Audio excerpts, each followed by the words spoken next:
Most relaxing facts about the Victorian era. Hello there, and welcome to History to Fall Asleep. Tonight, we are stepping into an age of gas lamps and rain-darkened streets, of iron bridges, quiet libraries, crowded railway stations, and long letters carried across the country by train.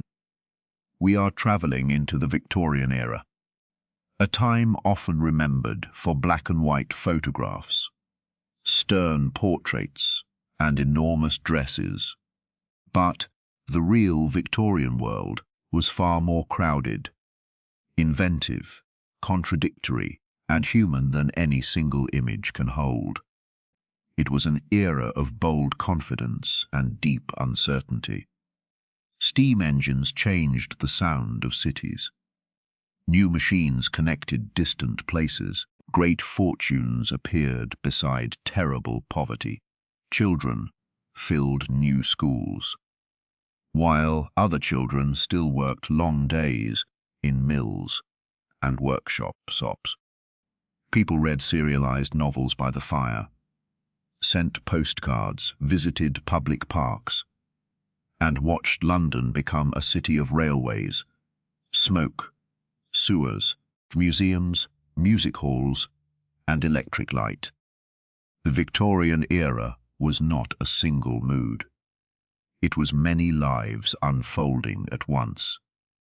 A queen rode in a carriage through ceremonial streets.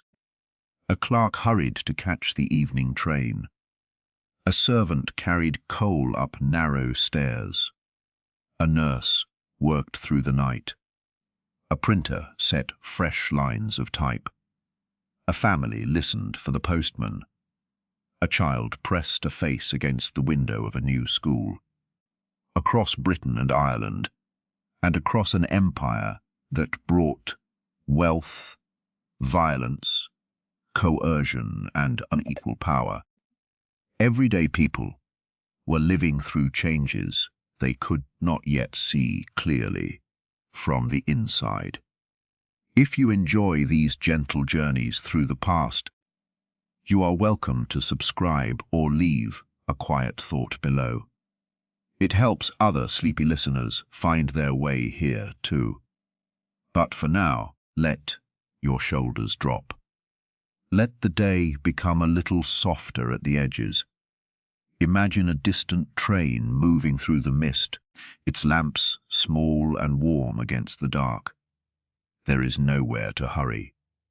We will move slowly, one calm fact at a time, through the long and remarkable world of the Victorian era. Let's begin. Fact 1. The Victorian era was shaped by one unusually long reign. The Victorian era is usually named for Queen Victoria, who became queen in 1837 at the age of 18 and remained on the throne until her death in 1901. A reign of more than 6 decades gave people an unusual sense of continuity. Babies born when she first became queen could be grandparents by the time she died. Yet the world around her changed almost beyond recognition. In 1837, railways were still new and unevenly spread. By 1901, trains, telegraphs, factories, mass newspapers, and electric lighting had altered daily routines. The Queen was a fixed point, while the century moved quickly around her. As you picture it, let the details soften at the edges. The distant sound of a carriage, the warm square of a window, the steady rhythm of a clock. Fact 2. Victoria was a young monarch in an old political system. When Victoria inherited the throne, Britain already had a constitutional monarchy. The Queen mattered greatly as a symbol, advisor, and public presence. But elected ministers and parliament carried much of the day-to-day work of government. This balance made the monarchy adaptable. Victoria could represent continuity, while political parties, voting rules, and public institutions slowly changed. Her early age also caught the imagination of the public. The image of a young queen suddenly carrying the weight of a kingdom helped create a personal connection between the crown and ordinary readers of newspapers. In a century of growing mass media, royal life became more visible than it had been before. There is no need to hold every date in your mind. Let the image remain instead, a small human routine moving through a much larger age. Fact 3. The Victorian world was never only London. London was enormous, noisy, and influential. But Victorian life was also lived in fishing towns, mining villages, Scottish ports, Welsh valleys, Irish farms, factory districts, seaside resorts, and quiet market towns. The pace of change differed sharply from place to place. Some people heard train whistles every day. Others lived miles from a station. Some homes had gaslight or later electricity. Others depended on candles and coal fires. It is tempting to imagine one neat Victorian lifestyle, but the era contained many different rhythms. A shopkeeper in York, a dock worker in Liverpool, a farmer in Devon, and a textile worker in Lancashire all belonged to the same broad period, while living very different days. For tonight, you can leave the argument behind and keep only the atmosphere. Rain on stone, a lamp in the fog, and history moving slowly forward. Fact 4. Industrialization was central, but it did not begin with Victoria. The Industrial Revolution had begun before Victoria's reign. Yet the Victorian years saw its effects spread wider and deeper. Factories multiplied, towns expanded, and railways linked regions that had once felt far apart. Work increasingly followed clocks, shifts, timetables, and the repeated motion of machinery. At the same time, many people still worked on farms, in small workshops, in homes, or in family businesses. The Victorian economy was not a simple switch from old to new. It was a long overlap. A steam locomotive could pass a horse-drawn cart. A factory town could stand beside open fields. The century often felt like a bridge with one foot in an older world and one in a mechanical future. Imagine the scene growing quieter now, as though the street has emptied and only a faraway train is still passing through the night. Fact 5. Coal gave the era much of its energy and much of its smoke. Coal heated homes, powered steam engines, supplied factories, and fed the boilers of ships and railways. It was one of the hidden foundations of Victorian life. The warmth of a sitting room, the speed of a train, and the steady churn of a mill could all begin deep underground in a coal mine. But coal also darkened skies and coated buildings with soot. In crowded industrial towns, smoke became a familiar part of the atmosphere. People noticed its smell, its grit, and the way it softened daylight. Victorian progress often arrived with a cost that could be seen on windowsills and felt in the lungs. The same fuel that promised power also reshaped the air.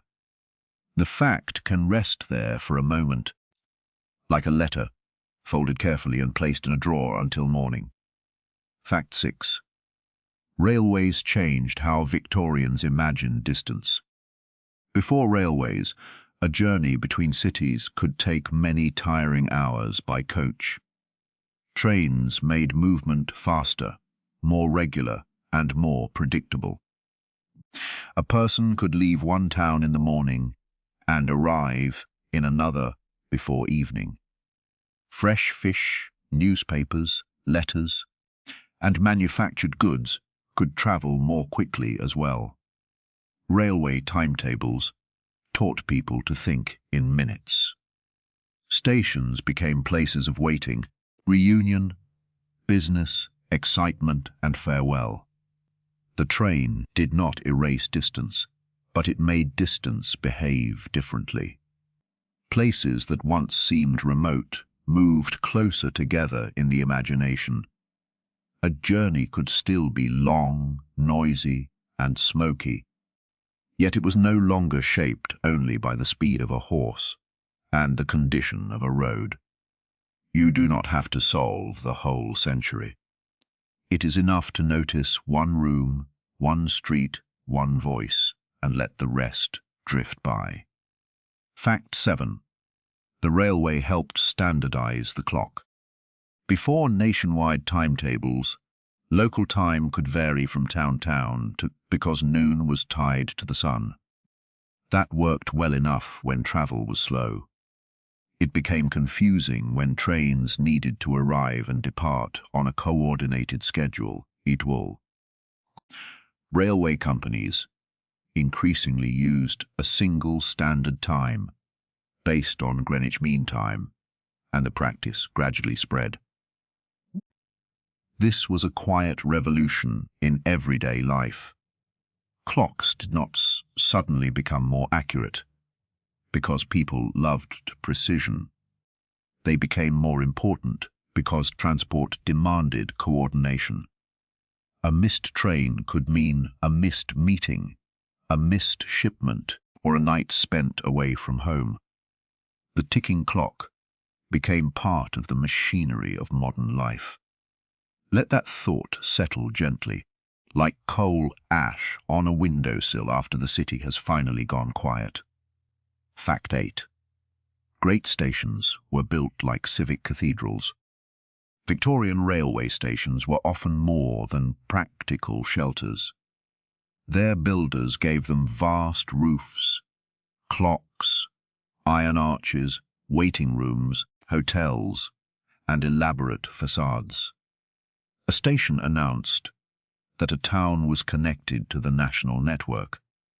It was a doorway to opportunity, commerce, and travel.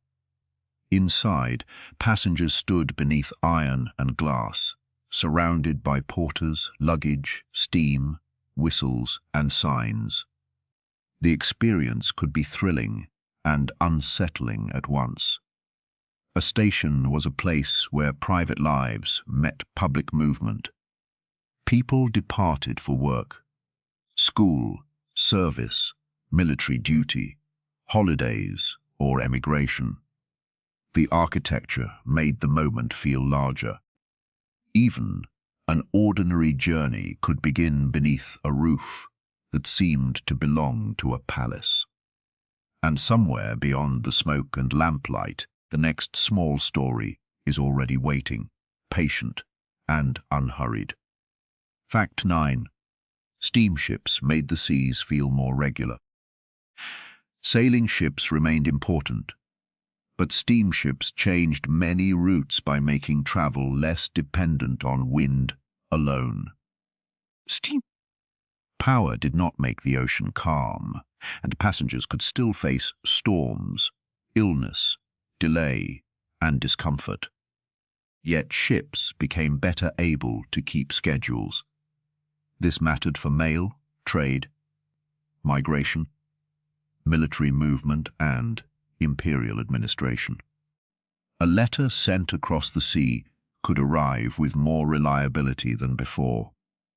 Goods moved through ports in growing quantities. For many families, the steamship also meant separation.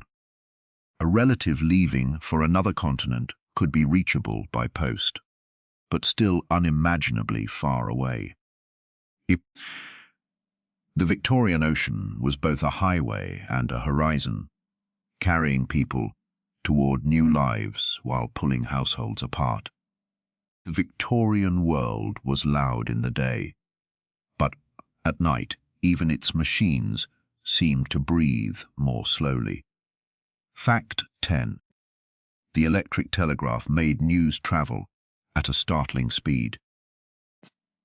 The telegraph turned messages into electrical signals that could move along wires faster than a horse, ship, or train.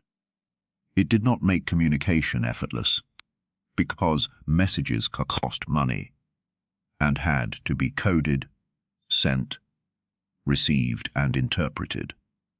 Still, it changed expectations. News from a distant city could reach a newspaper office quickly.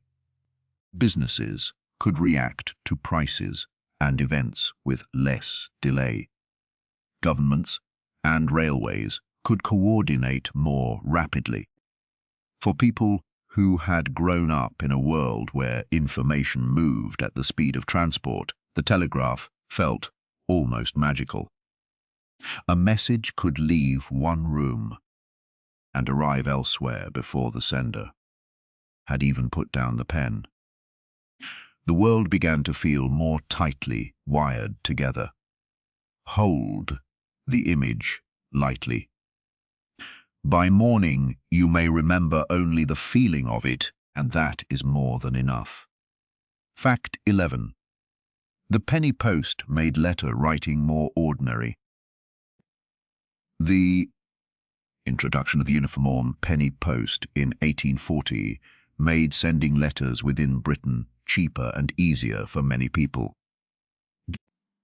The famous penny black stamp became a small symbol of a larger change. Communication was becoming more accessible.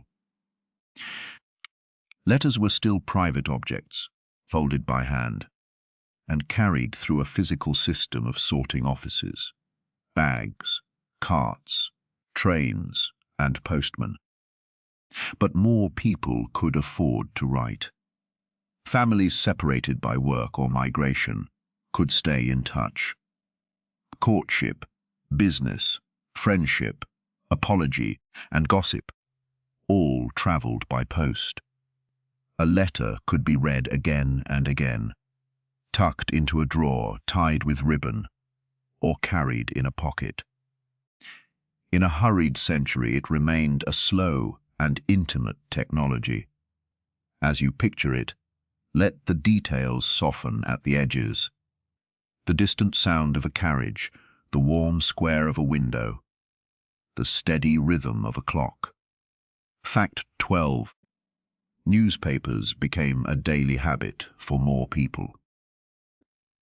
As printing became cheaper and literacy expanded, newspapers reached wider audiences. Victorian readers could follow politics, crime, foreign affairs, advertisements, local notices, serialized stories, sport, and royal events. Newspapers did not simply report the world. They helped create a shared sense of what counted as news. A strange event in another city could become a topic of conversation at breakfast. A speech in Parliament could be discussed far from Westminster. The paper itself was physical. Ink on fingers, folded pages, small print, and headlines read by gaslight or near a shop window. In crowded homes and workplaces, one copy might pass from hand to hand. Reading became a social act as well as a private one. There is no need to hold every date in your mind. Let the image remain instead, a small human routine moving through a much larger age. Fact 13. Serialized novels taught readers to wait. Many Victorian novels appeared in installments rather than all at once. Readers followed characters month by month, discussing cliffhangers and guessing what might happen next. Charles Dickens was especially famous for this form, but he was part of a wider publishing culture that turned fiction into an ongoing public event. A novel could unfold beside the reader's own life. Someone might begin a story in winter and meet its ending months later in summer. This rhythm suited an era of magazines, newspapers, and regular delivery. It also made literature feel communal. Thousands of people could be living with the same fictional characters at roughly the same time, waiting for the next chapter, as patiently as they waited for the next train or post. For tonight, you can leave the argument behind and keep only the atmosphere. Rain on stone, a lamp in the fog, and history moving slowly forward. Fact 14. Victorian literature was full of crowded cities and complicated hearts. The Victorian period produced a remarkable range of writers, including Charles' sisters, the George Eliot, Thomas Hart Hardy, Elizabeth Gaskell, Alfred Tennyson, Robert Browning, and many others. Their work explored class, family, industry, morality, religion, love, poverty, ambition, and change. Some wrote about smoke-darkened streets and factory towns. Others wrote about remote landscapes, private grief, or the strange pressures of respectable life. Victorian writing often seems formal from a distance, yet its emotions can be intense. It is full of lonely children, restless women, proud fathers, curious students, and people trying to make sense of a world changing faster than its old rules. The novels remain alive because the feelings beneath the costumes are familiar. Imagine the scene growing quieter now, as though the street has emptied and only a faraway train is still passing through the night. Fact 15. The Great Exhibition of 1851 displayed a world of objects. In 1851, the Great Exhibition brought together manufactured goods, art, technology, decorative objects from Britain, and many other places. It was staged in Hyde Park, inside the Crystal Palace, an immense building of iron and glass. Visitors came to see machinery, textiles, tools, furniture, scientific instruments, and displays from around the world. The exhibition celebrated invention and trade, but it also reflected the unequal power of empire. Objects arrived from territories shaped by British rule, colonial extraction, and global commerce. The exhibition was therefore both a festival of imagination and a display of hierarchy. Still, for many visitors, the scale of the building and the abundance inside it must have felt dreamlike. A temporary city of glass, filled with things. The fact can rest there for a moment, like a letter folded carefully and placed in a drawer until morning. Fact 16. The Crystal Palace looked almost impossible. Designed by Joseph Paxton, the Crystal Palace was built from prefabricated iron parts and large sheets of glass. Its appearance seemed startlingly modern. Instead of thick stone walls, it had transparency and light. Trees from Hyde Park stood inside it, making the building feel less like a conventional hall and more like a strange greenhouse for the whole world. Yeah. The structure showed what industrial methods could do when combined with ambitious design. It was also temporary in spirit, made to be assembled and taken apart.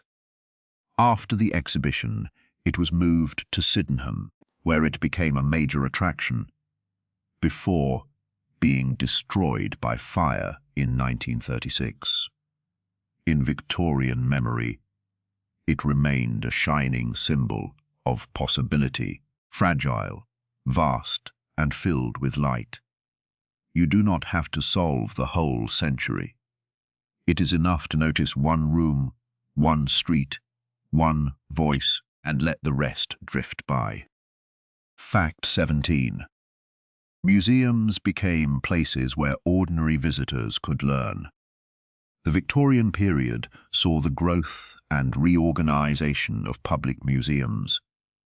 Institutions were not always equally welcoming, and entry rules could vary. But the idea that art, design, science, and history should be available for public improvement became more important. The South Kensington Museum, later the Victoria and Albert Museum, was founded with a mission connected to art and design education. Museums collected objects from many cultures, sometimes through unequal imperial systems, and their collections carry that complicated history. Yet they also offered visitors a chance to stand before works they might never otherwise see. A museum visit could feel like travel without leaving the city. Ancient sculpture, textiles, armor, ceramics, and specimens arranged in quiet rooms. Let that thought settle gently, like coal ash on a windowsill, after the city has finally gone quiet. Fact 18. Victorian architecture loved the language of the past. Many Victorian architects looked backward for inspiration. Gothic revival buildings used pointed arches, towers, carved stone, and dramatic silhouettes. Other designers borrowed from Italian, classical, medieval, or exoticized styles. This did not mean Victorians were simply nostalgic. They were also using new materials and engineering methods. A building could look medieval while resting on modern systems of iron, brick, heating, and drainage. The past became a vocabulary for the present. A town hall could suggest civic dignity. A church could suggest moral seriousness. A railway hotel could suggest grandeur. Victorian streets often became visual conversations between old forms and new needs. The result was sometimes extravagant, sometimes chaotic, and often wonderfully memorable. And somewhere beyond the smoke and lamplight, the next small story is already waiting, patient and unhurried. Fact 19. The Houses of Parliament were rebuilt as a Gothic statement. After a fire destroyed much of the old Palace of Westminster in 1834, a new complex was designed in the Gothic Revival style. Its towers, tracery, and long riverfront silhouette made it one of the defining buildings of Victorian London. The choice of Gothic was not only about beauty. It connected Parliament to an imagined national past, suggesting continuity and tradition at a time of political debate and reform.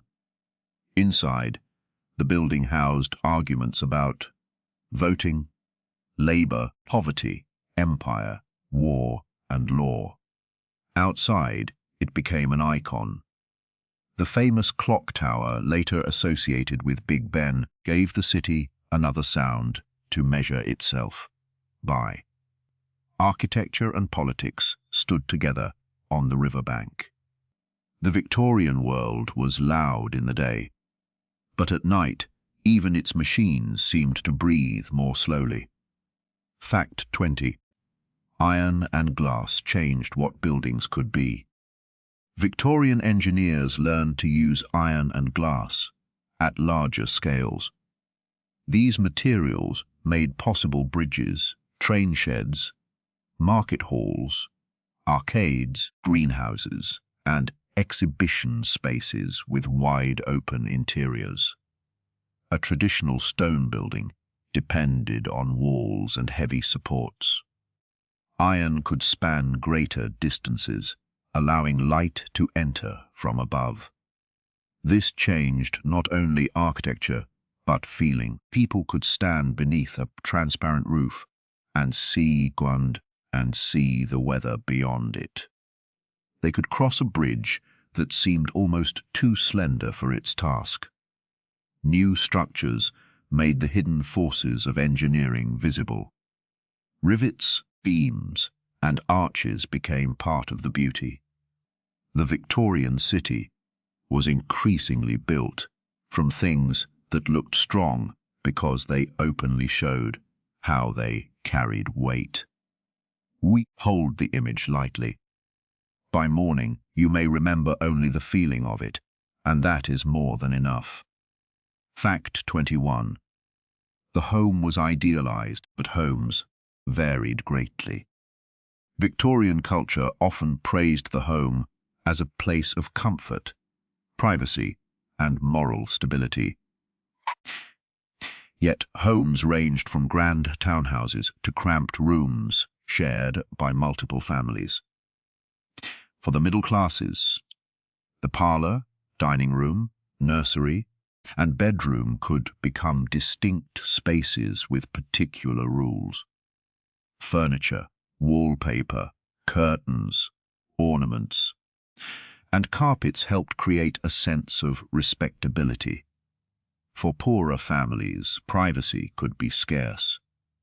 Lodgers might share rooms. Water might come from a communal source. The same era that produced elaborate interior decoration also produced overcrowded housing. This contrast is important. The Victorian home was not one universal picture. It was a hope, a status symbol, a workplace, and sometimes a place of hardship all at once. As you picture it, let the details soften at the edges. The distant sound of a carriage, the warm square of a window, the steady rhythm of a clock. Fact 22. Domestic service employed many women. For countless Victorian women, paid domestic service was one of the most common forms of work. Cooks, maids, nurses, housekeepers, laundresses, and kitchen staff kept middle-class and wealthy homes running. Their labor was often physically demanding and began early in the morning. Servants lived within the households they served, which could create intimacy, but also strict hierarchy. A house might look quiet and orderly because someone else had carried coal, scrubbed floors, polished boots, prepared meals, washed linen, and answered bells. Service could offer food, shelter, and wages, but it also limited freedom and privacy. Behind the polished surface of many Victorian homes was a hidden network of work, routine, and endurance. There is no need to hold every date in your mind. Let the image remain instead. A small human routine, moving through a much larger age. Fact 23. Factories organized work around machines and time. Factory work could offer wages to people leaving rural areas or seeking regular employment, but it also imposed difficult discipline. Machines set the pace. Bells marked the beginning and end of shifts. Noise filled the rooms. Cotton dust, heat, moving belts, and long hours could make labor exhausting and dangerous. Factories varied in size and conditions, and reformers argued fiercely about what was to be regulated. The Victorian factory was both a source of wealth and a symbol of inequality. It demonstrated extraordinary productive power while revealing how easily human bodies could be treated as more part of the mechanism. For workers, the sound of machinery was not an abstract idea. It was the background of the day. For tonight, you can leave the argument behind and keep only the atmosphere. Rain on stone, a lamp in the fog, and history moving slowly forward. Fact 24. The 1833 Factory Act created factory inspectors. The Factory Act of 1833 is remembered because it established a system of inspectors to enforce rules in textile factories. Laws had existed before, but enforcement was often weak. The new inspectorate was small and could not visit every workplace. Yet the idea mattered. Government was beginning to accept responsibility for the conditions inside private industry. The Act limited the employment of very young children in textile mills and included schooling requirements for some child workers. It did not solve exploitation, and many abuses continued. Still, it marked a turning point. The factory floor was no longer imagined as completely beyond public concern. Slowly and imperfectly, working conditions became a subject for law. Imagine the scene growing quieter now, as though the street has emptied and only a faraway train is still passing through the night. Fact 25. Later factory laws slowly added protections. Victorian factory legislation did not arrive in one perfect reform. It came through repeated acts, inspections, arguments, loopholes, and gradual extensions. The 1844 Factory Act included provisions on dangerous machinery and working hours for women and young people. Other laws followed. Employers, workers, reformers, and politicians disagreed about cost, freedom, and responsibility. The results were uneven, but the direction was significant. Industrial work was increasingly treated as something that could be made safer through rules. The process was slow because the economy depended heavily on factories and because many people feared regulation. Yet every new safeguard carried a simple idea. Economic growth did not have to mean that injury, exhaustion, and childhood labor were accepted without question. The fact can rest there for a moment, like a letter folded carefully and placed in a drawer until morning. Fact 26. Mining was especially dangerous work. Coal mining took place underground, in darkness, dust, dampness, and the constant possibility of collapse or explosion. Families and communities depended on mines for wages, and coal powered much of Victorian industry. Yet the work could be brutal. Children and women had employed in some mining tasks before reform laws restricted their labor.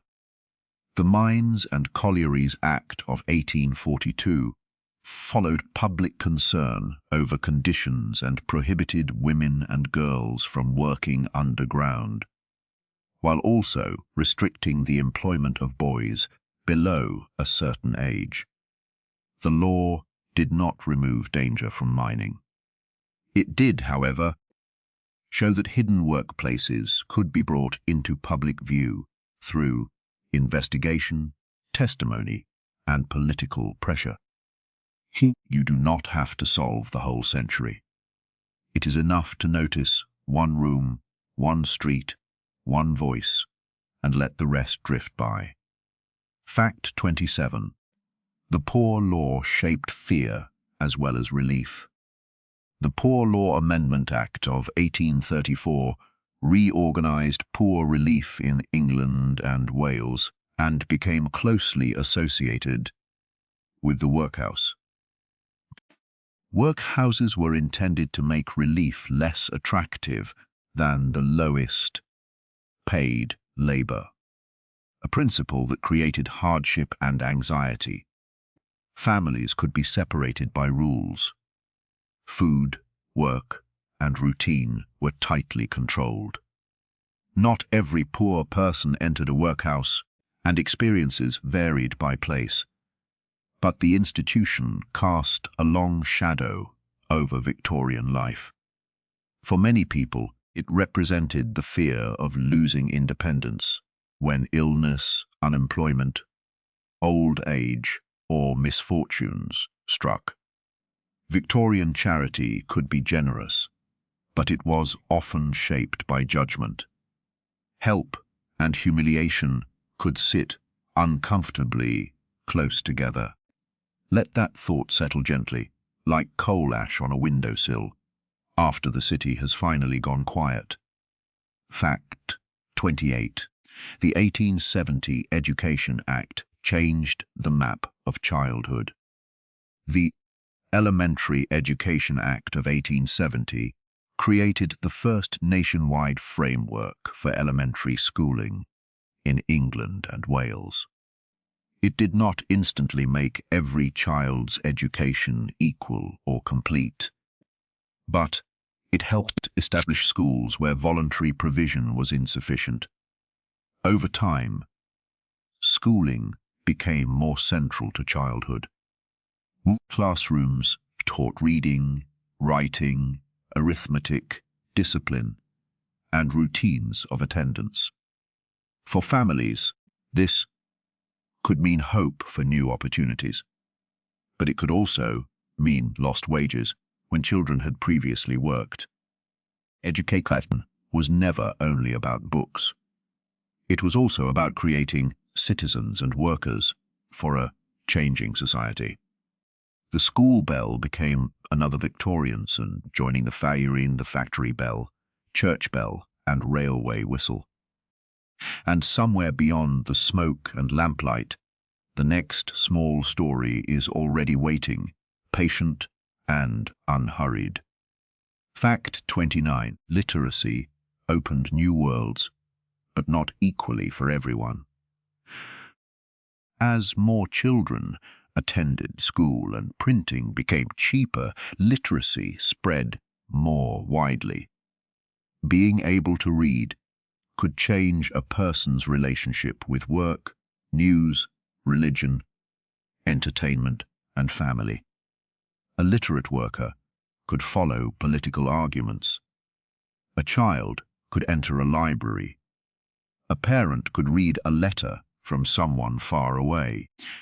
But literacy was not distributed evenly, and many adults had little formal schooling.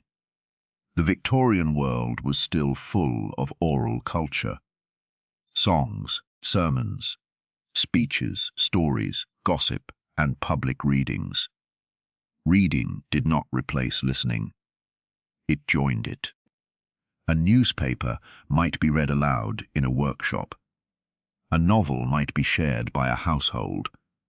Words moved through many channels, slowly building a more connected public.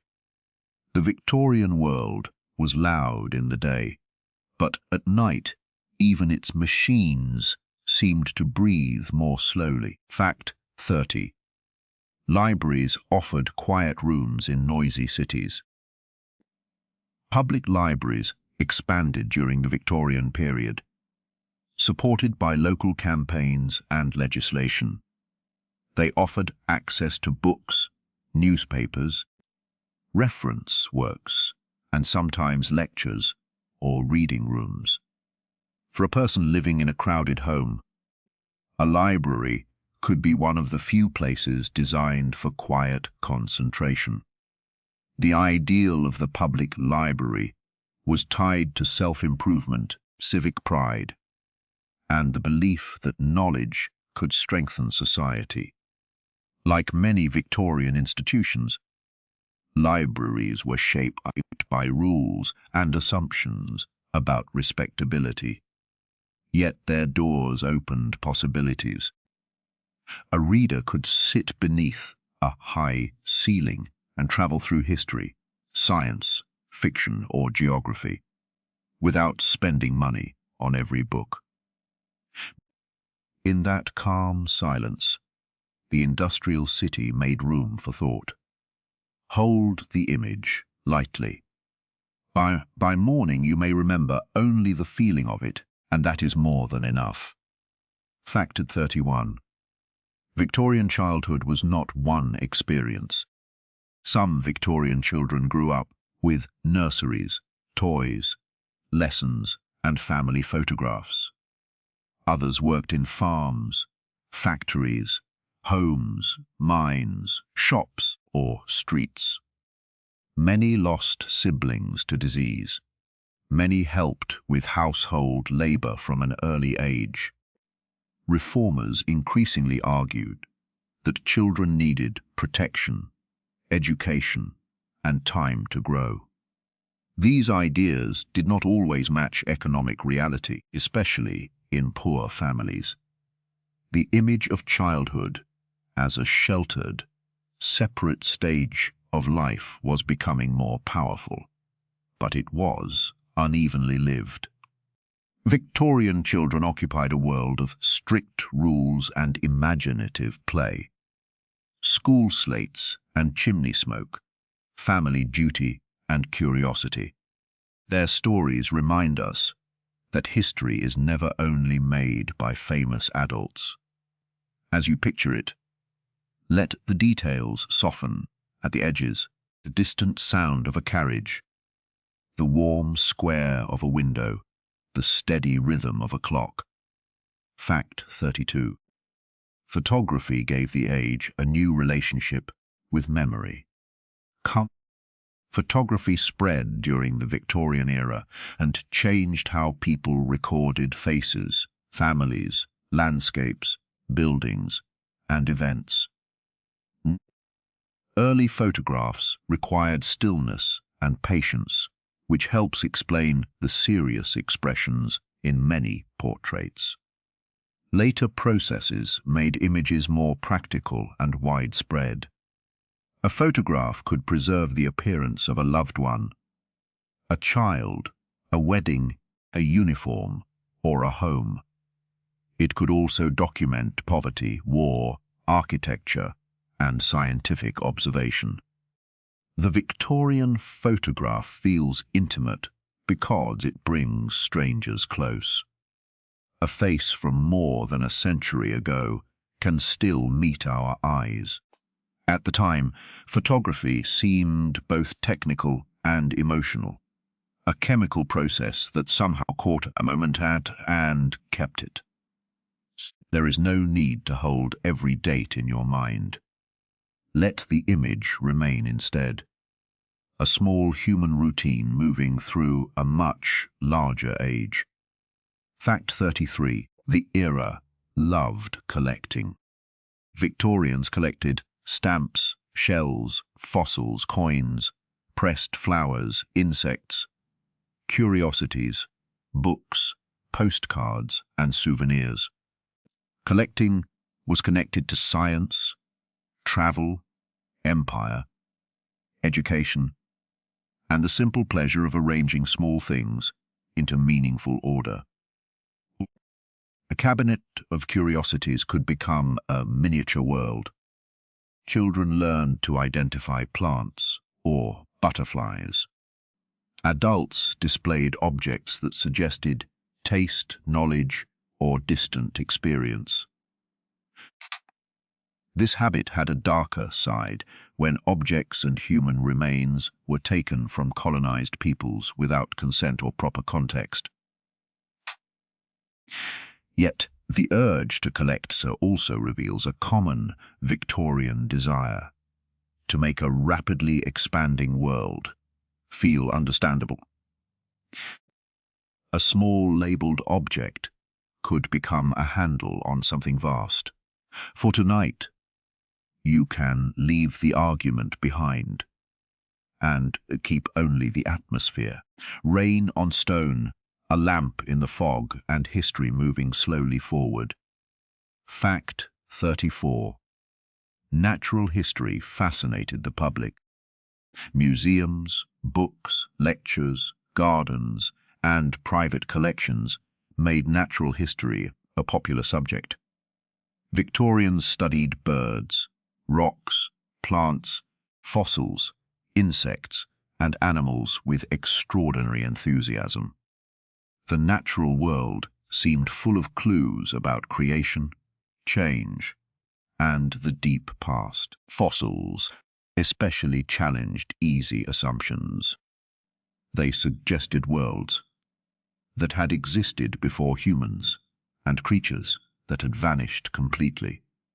For many people, scientific curiosity lived alongside religious belief, sometimes peacefully and sometimes with tension. A fossil in a display case could be both beautiful and unsettling. It was evidence that time was larger than a human lifetime, larger than a dynasty, and perhaps larger than traditional stories had made it seem. Imagine the scene growing quieter now, as though the street has emptied and only a faraway train is still passing through the night. Fact 35. Darwin's book stirred a long conversation. When Charles Darwin published On the Origin of Species in 1859, he offered a powerful explanation of how species could change selection through natural selection. The book did not create every question about evolution, but it gave scientific debate a new center of gravity. Readers argued about nature, humanity, religion, evidence, and time. Some welcomed the theory. Others resisted it. Many tried to understand how it fit with older beliefs. The discussion did not stay inside universities. It moved through newspapers, lectures, drawing rooms, sermons, and popular books. The Victorian era often imagined itself as confident. Yet, Darwin's ideas reminded people that certainty could be shaken by patient observation and a willingness to follow evidence where it led. The fact can rest there for a moment, like a letter folded carefully and placed in a drawer until morning. Fact 36. Science became part of public entertainment. Victorian audiences attended lectures on astronomy, electricity, geology, chemistry, and medicine. Demonstrations could be theatrical, sparks leaping from electrical apparatus, lantern slides showing faraway places, or specimens displayed under bright lamps. Science was not always separated from wonder. Many people visited exhibitions because they wanted to be amazed as well as informed. Public science also had limits. Access depended on money, education, location, and social custom. Still, the lecture hall, museum, and popular magazine helped make scientific ideas part of everyday conversation. A person did not need to be a professional researcher to feel curious about the moon, the ocean, the human body, or the age of the earth. Curiosity became one of the era's public habits. You do not have to solve the whole century. It is enough to notice one room, one street, one voice, and let the rest drift by. Fact 37. Gaslight changed the feel of the evening. Gaslighting spread through streets, theatres, shops and homes during the Victorian period. It made urban evenings brighter than candlelight alone could manage. A gaslit street offered a pool of light in fog or rain, while the spaces between lamps could still feel dark and uncertain. Indoors, gaslight allowed shops and public venues to stay active later. It also brought heat, fumes, and risk. Light was never simply a convenience. It altered the shape of the day. People could read, work, shop, travel, or socialize after sunset in new ways. The familiar Victorian image of a lamplighter moving from one post to another captures a moment when darkness was being pushed back slowly, one flame at a time. Let that thought settle gently, like coal ash on a windowsill, after the city has finally gone quiet. Fact 38. Electricity arrived gradually, not all at once. By the later Victorian decades, electric lighting began appearing in some streets, theatres, public buildings, and wealthier homes. It was often treated as a marvel. Electric lamps seemed cleaner and brighter than gas, though early systems could be unreliable and expensive. Most people did not wake one morning in a fully electric world. Gas, candles, oil lamps, and electricity overlapped for years. This is true of many Victorian changes. New technology appeared first as spectacle, then as luxury, then as infrastructure. The glow of an electric light represented the future, but the old world did not vanish beneath it. In many places, gas lamps continued to shine, while electrical wires quietly spread above streets and behind walls. And somewhere, beyond the smoke and lamplight, the next small story is already waiting, patient and unhurried. Fact 39. Clean water became a pressing urban problem. Rapid urban growth placed enormous pressure on water supplies. Crowded neighborhoods needed safe drinking water, drainage, and ways to remove waste. When these systems failed, disease could spread quickly. Victorian cities gradually invested in reservoirs, pipes, pumping stations, filtration, and sewers. The work was expensive, technical, and often hidden below ground. Yet it was as important to daily life as any railway or palace. Clean water is easy to take for granted when it arrives from a tap. In the Victorian city, its absence was impossible to ignore. The struggle for sanitation showed that modern life depended not only on dramatic inventions, but also on pipes, pumps, engineers, and the patience to build systems nobody would admire at first glance. The Victorian world was loud in the day, but at night even its machines seemed to breathe more slowly. Fact 40. Cholera made the dangers of urban life impossible to ignore. Cholera outbreaks struck Britain in the 19th century and revealed how vulnerable crowded cities could be. The disease spread through contaminated water, though this was not immediately understood. Fear moved quickly through neighborhoods when illness appeared. Families watched for symptoms. Authorities argued about causes. Some blamed bad air. while others gradually gathered evidence about water and waste. Cholera was terrifying because it seemed sudden and because it exposed the unequal conditions of city life.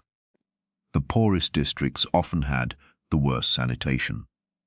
Over time, public health reform became connected to the idea that illness was not merely private misfortune. It could be shaped by the way a whole city was built, supplied, cleaned, and governed. Hold the image lightly. By morning, you may remember only the feeling of it, and that is more than enough. Fact 41. John Snow's investigation became a public health landmark. During the 1854 cholera outbreak in London's Soho district, physician John Snow investigated patterns of illness and linked many cases to a public water pump on Broad Street.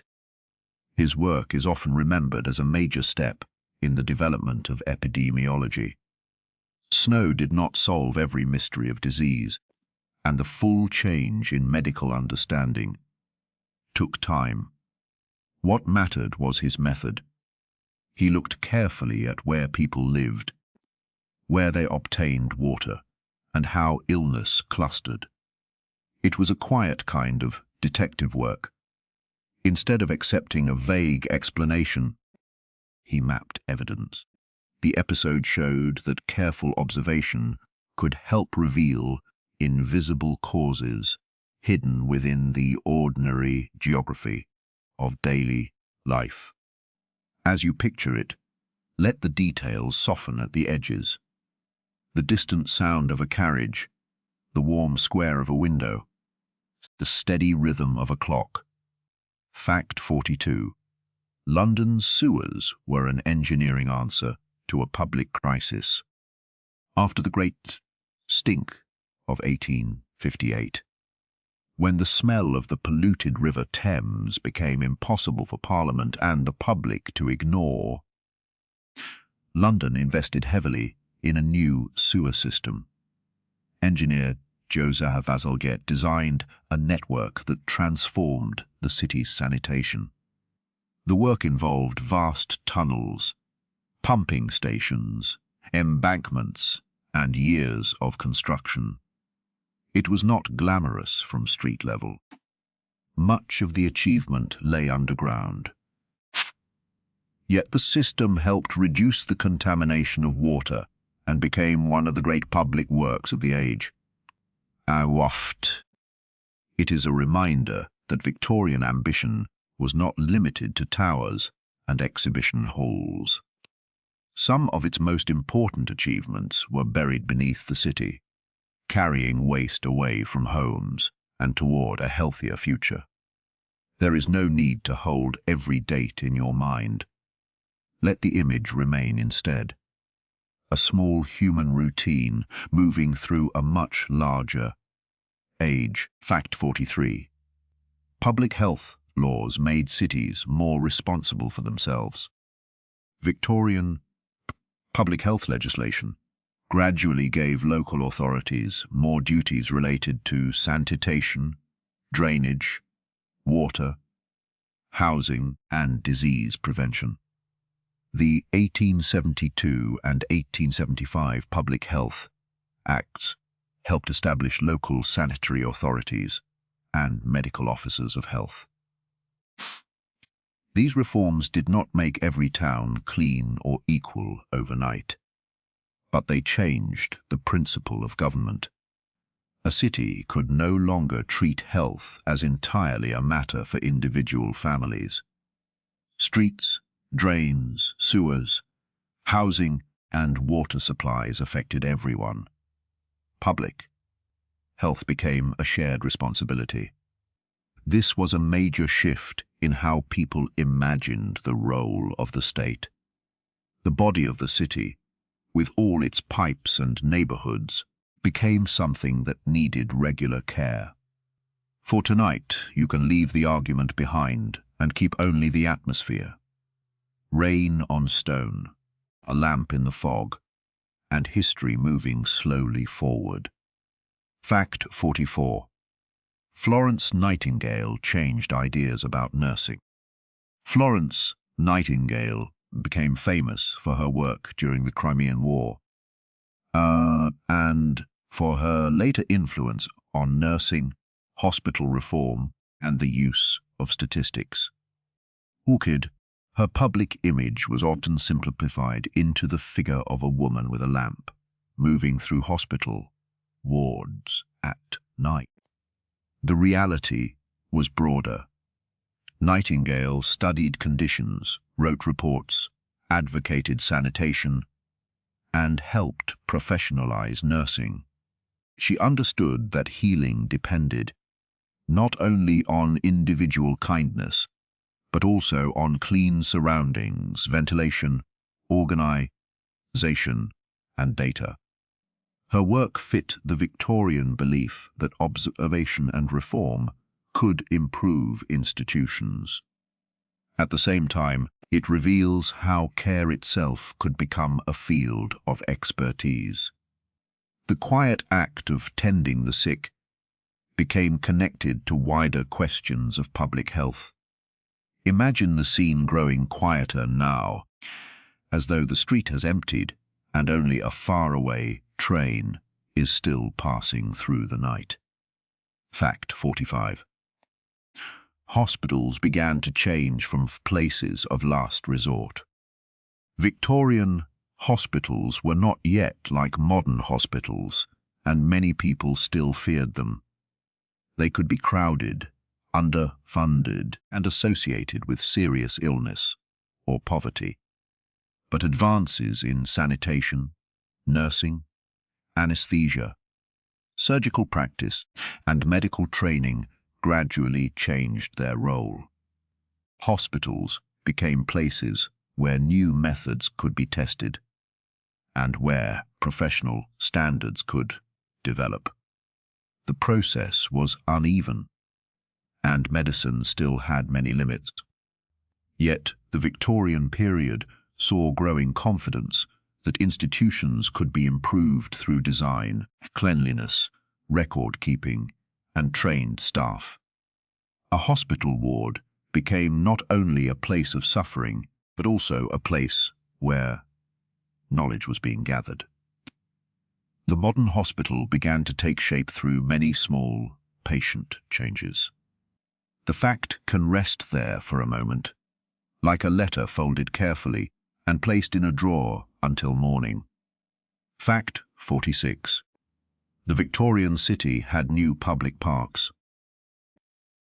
As industrial towns grew denser, reformers and local leaders argued for public parks. These green spaces were sometimes described as the lungs of the city. Parks offered room for walking, sitting, playing, gathering, and breathing cleaner air away from traffic and smoke. They were not empty countryside. They were designed landscapes with paths, ponds, flower beds, bandstands, railings, and rules. A park could be both democratic and controlled, open to many people, yet shaped by expectations about behavior.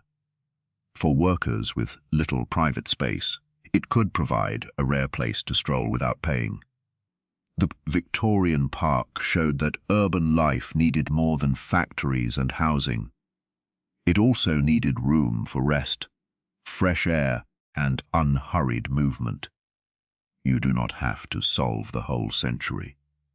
It is enough to notice one room, one street, one voice, and let the rest drift by. Fact 47. Seaside holidays became easier for more families. Railways made coastal towns more accessible, helping create a stronger culture of seaside holidays. For people used to smoky streets, the sea promised fresh air, health, novelty, and escape. Resorts developed promenades, piers, hotels, boarding houses, bathing machines, amusements, and shops. Not everyone could afford a holiday, and travel remained shaped by class and work schedules. Still, the seaside became an important Victorian dream. A family could board a train, leave the industrial interior behind, and arrive at a horizon filled with salt air and waves. The sea was not only a place of trade and empire, it also became a place of leisure. In this way, the railway carried people toward rest as well as labor. Let that thought settle gently, like coal ash on a windowsill after the city has finally gone quiet. Fact 48. The middle-class ideal of respectability was powerful but complicated. Victorian culture is often associated with respectability. Careful manners, tidy homes, sober clothing, self-control, and concern for reputation. These values mattered, especially for people hoping to secure social standing in a fast-changing world. But respectability was never the whole story. Victorians laughed, gambled, argued, fell in love, broke rules, attended rowdy entertainments, and lived private lives that did not always match public ideals. The contrast between appearance and reality fascinated Victorian writers. A polished front door might hide debt, conflict, loneliness, or ambition. Respectability was therefore not simply hypocrisy. It was a social language, a way of signaling trustworthiness and belonging. Like any language, it could be sincere, strategic, or both. And somewhere beyond the smoke and lamplight, the next small story is already waiting, patient and unhurried.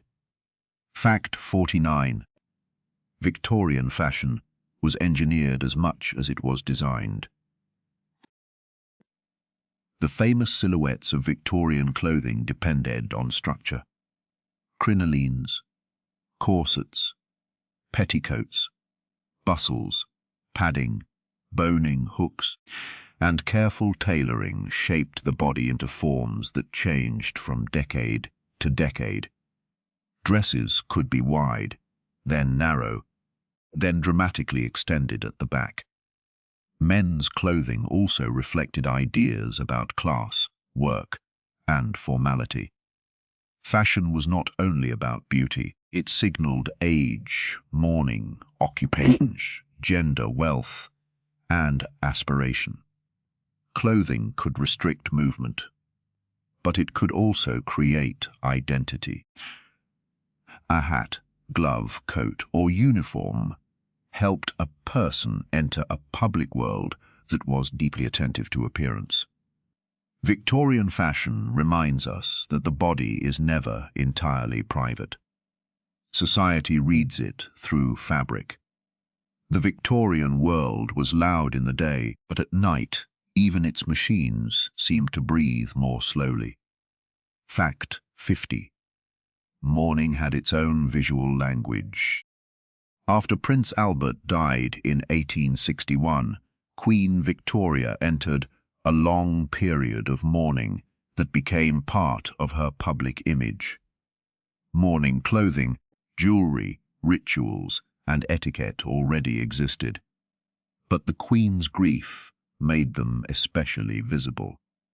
Black garments, crepe, memorial cards, and hair jewelry could help families express loss in a society where death was common and often close to home. Mourning customs varied by class and circumstance, and not everyone could afford elaborate displays. Yet, the language of grief was widely understood. Clothing could tell the world that someone was bereaved without a word being spoken. Victorian mourning may seem distant now, but its emotional purpose is familiar. People wanted a way to carry love and absence into public life. Hold the image lightly. By morning, you may remember only the feeling of it, and that is more than enough. Fact 51. Sewing machines altered domestic and industrial work. The sewing machine became increasingly important during the 19th century. It could speed up the production of clothing and household textiles, changing both factory work and home sewing. For some women, it created new income opportunities. For others, it intensified piecework, with pay tied to the number of garments completed. The machine did not simply remove labor, it rearranged it. Clothes could be produced more quickly, fashions could circulate more widely, and the relationship between hand skill and machinery shifted. A sewing machine is a small example of a larger Victorian pattern, a device that promised efficiency while raising new questions about wages, pace, and control. The rhythmic movement of the needle became another sound of the modern age. As you picture it, let the tails soften at the edges, the distant sound of a carriage, the warm square of a window, the steady rhythm of a clock. Fact 52. Shops became places to browse as well as buy. Victorian cities developed new forms of retail, including large shops and early department stores, where people could look at many goods under one roof. Window displays, fixed prices, labeled products, and elaborate interiors encouraged browsing. Shopping became not only a practical task but an experience. For middle class, especially, the shop could be a public space that was respectable to enter without a male escort. Yet consumer culture was tied to class. Not everyone could afford the goods on display, and many products depended on distant labor and global trade. Still, the modern idea of the shop as a place of temptation, fantasy, and self-expression was taking shape. A bright window could offer a small dream to anyone passing in the rain. There is no need to hold every date in your mind. Let the image remain instead. A small human routine moving through a much larger age.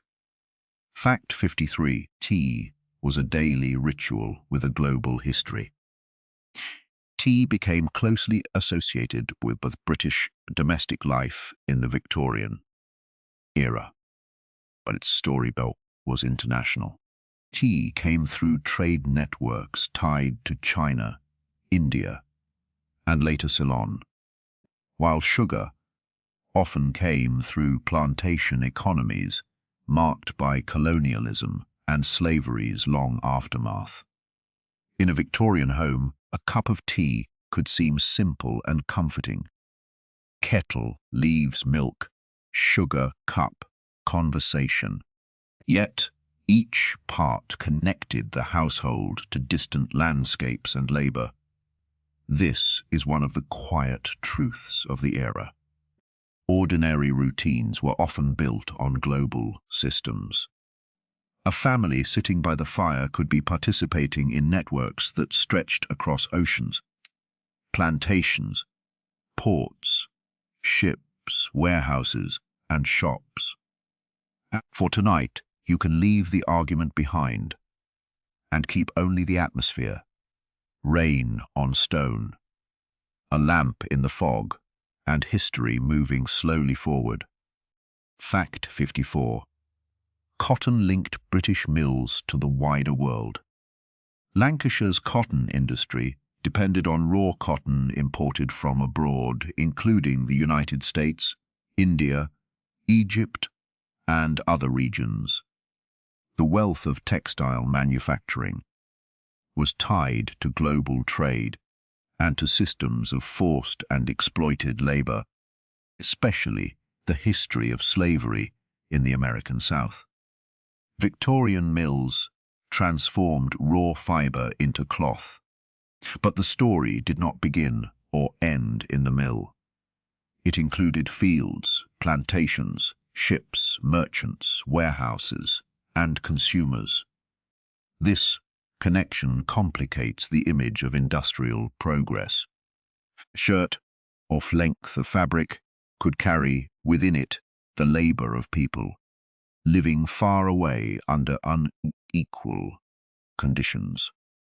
The Victorian economy was powerful because it was global, and its global reach brought both connection and injustice.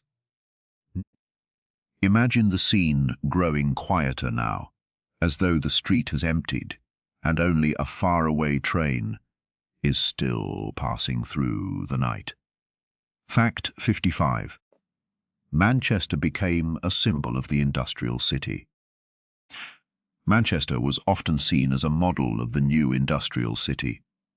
Its mills, warehouses, canals, railways, and crowded streets represented the possibilities and pressures of factory-based growth. Visitors described its smoke, energy, wealth, and poverty with fascination and alarm. The city was not simply an invention of the Victorian era, but Victorian industrialization made it a powerful symbol. Manchester showed how a place could become globally important through textiles and trade, while also struggling with housing, sanitation, and labor conditions. It became a laboratory for reformers, writers, engineers, and entrepreneurs. In its streets, the future seemed visible, though not always comfortable. The industrial city was both a promise and a warning. The fact can rest there, for a moment, like a letter folded carefully and placed in a drawer until morning. Fact 56. Working-class neighborhoods were often overcrowded. Rapid urban growth created severe housing problems. Families might live in small rooms, shared courts, cellar dwellings, or tightly packed terraces with poor drainage and limited fresh water. Conditions varied widely, and not every working-class neighborhood was the same. But overcrowding and poor sanitation were serious concerns in many towns. Reformers, journalists, doctors, and local officials documented the effects on health and family life. Housing became a political issue because it revealed how private profit and public welfare could collide. A city could be rich in factories and poor on safe homes. Victorian reform increasingly asked whether a prosperous nation had a duty to ensure that the people who powered its economy could live with dignity. You do not have to solve the whole century. It is enough to notice one room, one street, one voice, and let the rest drift by. Fact 57. Slum reformers used reports, maps, and photographs. Victorian social investigators tried to make poverty visible to people who might otherwise ignore it. They wrote reports, conducted interviews, gathered statistics, drew maps, and sometimes used photographs.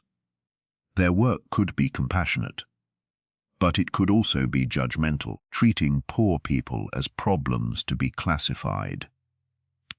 Still, these investigations helped create pressure for reform. They showed that poverty was not always the result of individual failure. It could be tied to wages, housing, illness, unemployment, disability, and the structure of cities. The act of mapping a neighborhood was powerful. It turned hidden hardship into evidence. Victorian social science began to ask questions that still matter. What does a society owe to people living at its margins? Let that thought settle gently. Like coal ash on a windowsill after the city has finally gone quiet. Factor 58. Crime became a major source of public fascination. Victorian newspapers reported crime in dramatic detail, and readers followed trials, mysteries, scandals, and police investigations with intense interest. The growth of mass media helped create a shared culture of true crime long before radio or television. Some coverage was sensational and could distort reality. Yet it reflected real anxieties about urban anonymity, poverty, gender, and social change. A city full of strangers seemed to make danger harder to understand. Crime stories offered a narrative shape. A puzzle, a culprit, a victim, a resolution, or sometimes no resolution at all. The detective became a popular figure because he promised that careful observation could restore order. In a confusing world, clues were comforting. And somewhere beyond the smoke and lamplight, the next small story is already waiting, patient and unhurried. Fact 59. Detective fiction grew from the age of evidence. The Victorian period helped develop detective fiction as a recognizable genre. Writers such as Wilkie Collins and Arthur Conan Doyle gave readers investigators who watched details, compared facts, and followed logical trails. Sherlock Holmes, introduced in the late 19th century, became especially famous for turning observation into drama. Detective stories suited an era interested in science, classification, fingerprints, photography, and urban mystery. They suggested that beneath chaos there might be a pattern waiting to be found. Of course, real life was rarely as tidy as a story, but the appeal was strong. A reader could enter a foggy street, notice an overlooked mark, and believe that reason might bring clarity. Mystery became another form of modern entertainment. The Victorian world was loud in the day, but at night, even its machines seemed to breathe more slowly. Fact 60. The police were becoming a familiar part of urban life. The Metropolitan Police had been established in London before Victoria became Queen, but policing expanded and changed during the Victorian period. Uniformed officers became more visible in city streets. Local forces developed across Britain. Their presence was not always welcomed. Some people worried about authority, surveillance, or unfair treatment. Others saw police as a response to overcrowding and disorder. The Victorian police officer became a recognizable figure in public life, appearing in newspapers, cartoons, stories, and everyday conversation. This visibility reflected a larger shift. Cities were becoming places where strangers lived close together, and governments were trying to create systems that could manage movement, conflict, and crime without relying only on informal community control. Hold the image lightly. By morning, you may remember only the feeling of it, and that is more than enough. Fact 61. Music halls offered laughter after work. Music halls became a popular place of entertainment, especially in towns and cities. Audiences could hear songs, comic sketches, novelty acts, and performances that ranged from sentimental to mischievous. The atmosphere could be lively, crowded, and very different from the quiet seriousness often associated with Victorian culture. Music halls gave working people a place to relax, laugh, and share popular songs. They also created celebrities whose voices and jokes traveled through print and memory. Entertainment was shaped by class, gender, and commercial pressure, but it provided a release from the routines of work. In the glow of gaslight, a song could make a crowded room feel briefly united. The Victorian era had plenty of solemnity, but it also knew how to laugh. As you picture it, let the details soften at the edges. The distant sound of a carriage, the warm square of a window, the steady rhythm of a clock. Fact 62. The theatre remained an important public world. Victorian theatres staged Shakespeare, melodrama, comedy, opera, pantomime, and new plays. Going to the theatre could be an event shaped by class, price, and fashion. Some seats were expensive and formal, while others placed audiences close to noise and excitement. Theatre lighting, scenery, and stage machinery became more sophisticated. A performance could create storms, shipwrecks, moonlit rooms, or spectacular transformations before the audience's eyes. The theatre was also a place where social questions could be dramatized. Inheritance, marriage, crime, poverty, ambition, and moral conflict. In an age before cinema, the stage offered a powerful form of shared visual storytelling. For a few hours, ordinary people could sit in the dark and enter another world. There is no need to hold every date in your mind. Let the image remain instead, a small human routine moving through a much larger age. Fact 63. Pantomime made winter festive. The Victorian pantomime became a beloved seasonal tradition, especially around Christmas. It mixed fairy tales, songs, jokes, topical references, cross-dressing conventions, comic villains, and audience participation. Pantomime was not solemn history. It was playful, noisy, and full of familiar rituals. Children and adults could enjoy it together, though its humor often included jokes aimed at grown-ups. The popularity of pantomime shows another side of Victorian culture, an appetite for fantasy and silliness.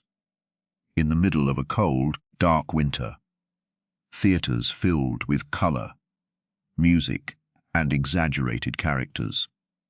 The tradition helped create a shared festive rhythm, reminding people that even in an age of factories and strict schedules, imagination still had a place on the calendar.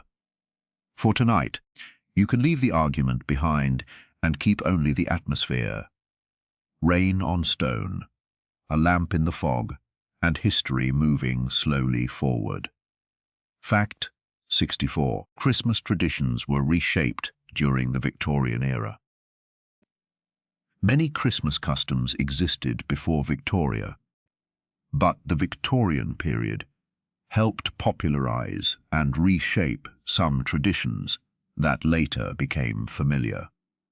Christmas cards, decorated trees, family gatherings, seasonal stories, and charitable imagery all became more visible.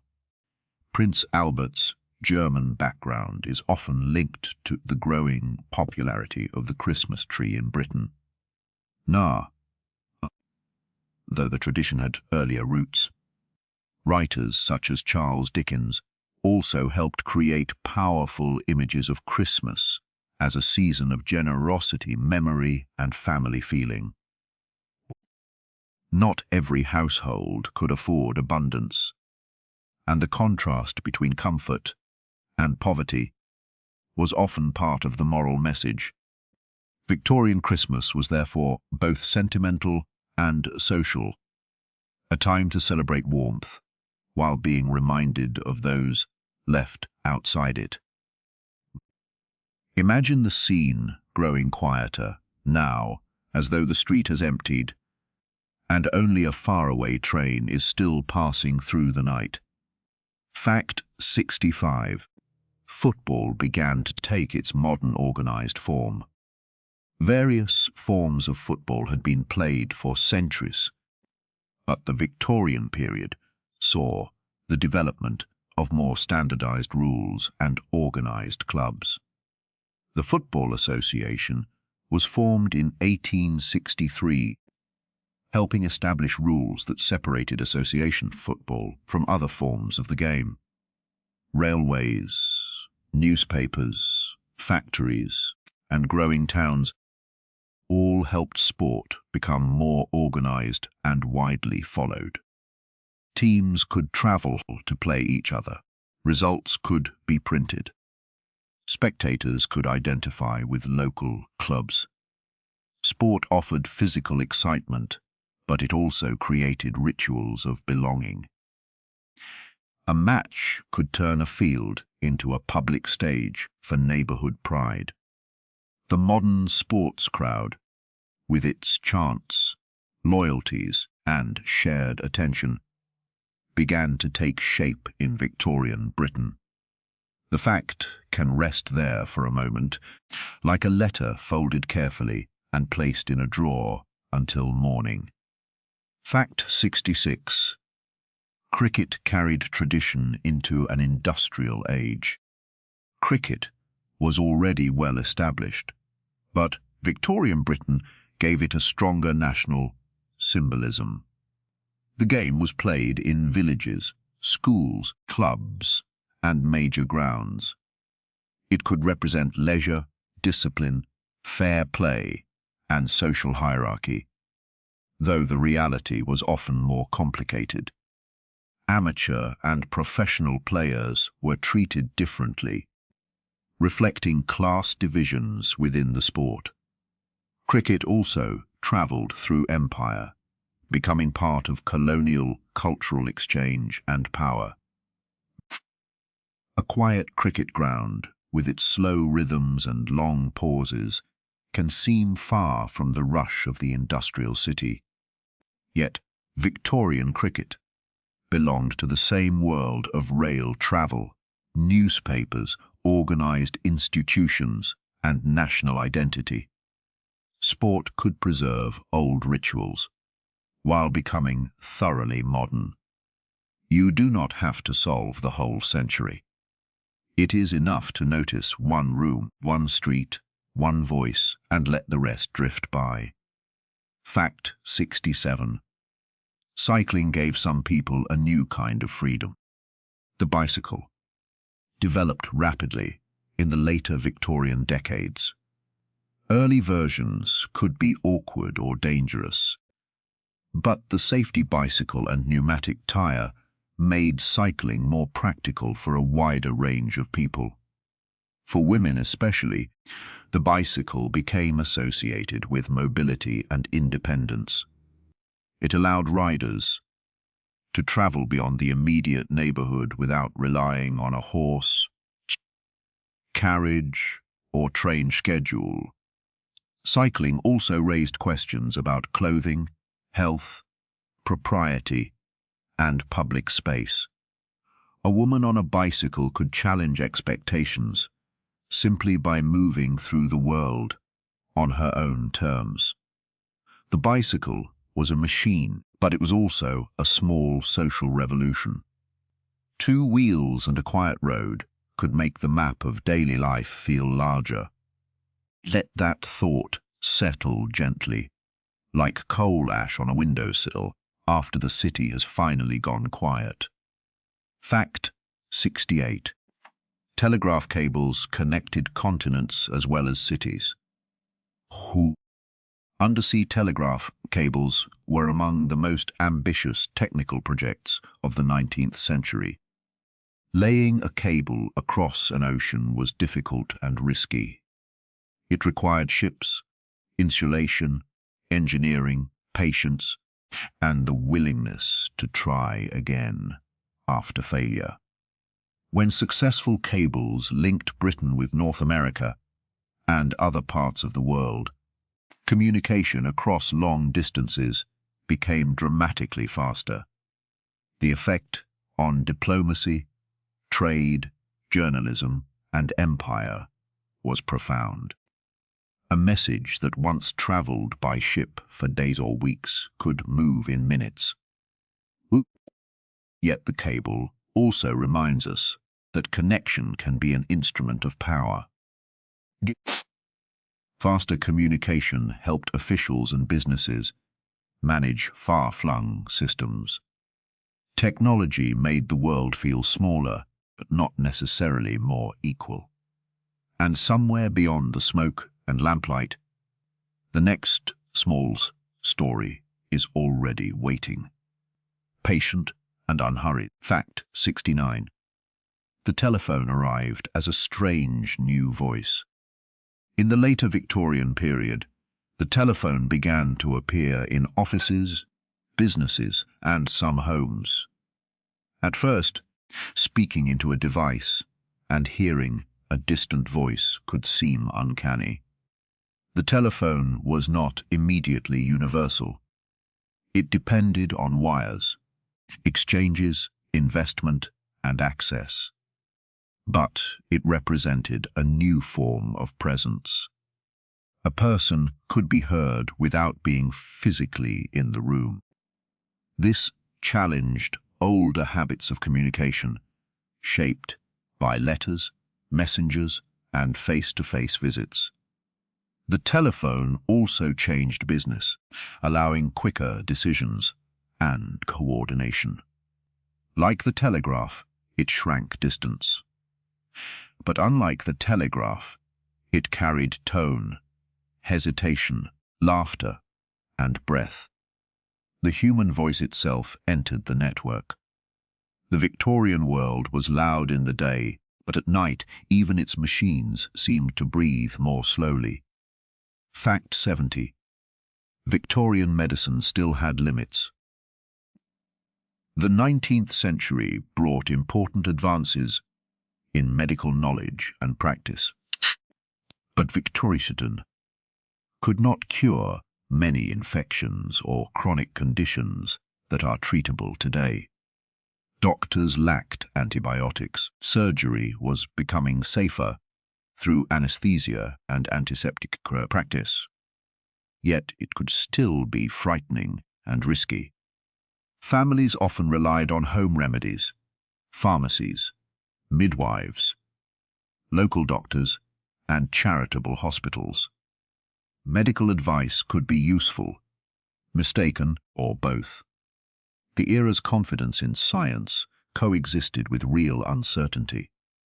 A fever, childbirth, injury, or epidemic could change a family's life quickly.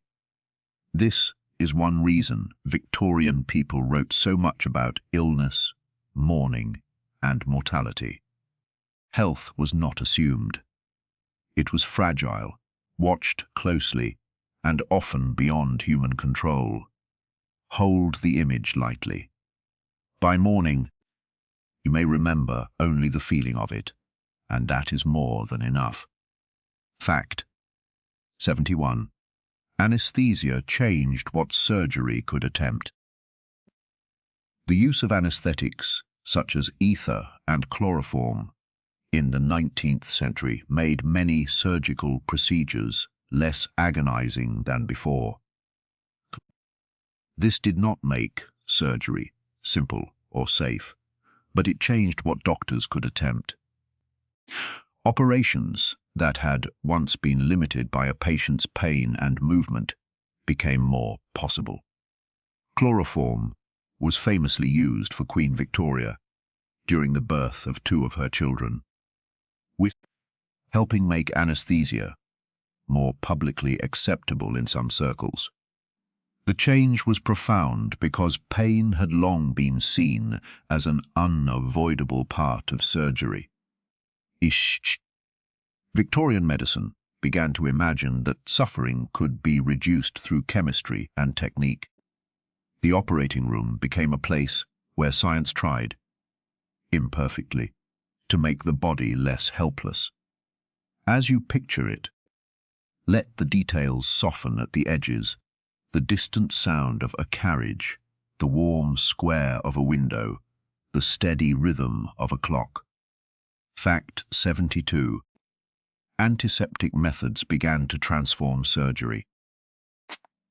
Joseph Lister's work on antiseptic surgery helped change medical practice in the later 19th century. By emphasizing cleanliness and the reduction of infection, Lister and others challenged older assumptions about wounds and hospital conditions. Acceptance was gradual.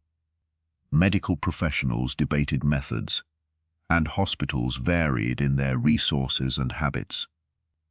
But the underlying idea became increasingly important.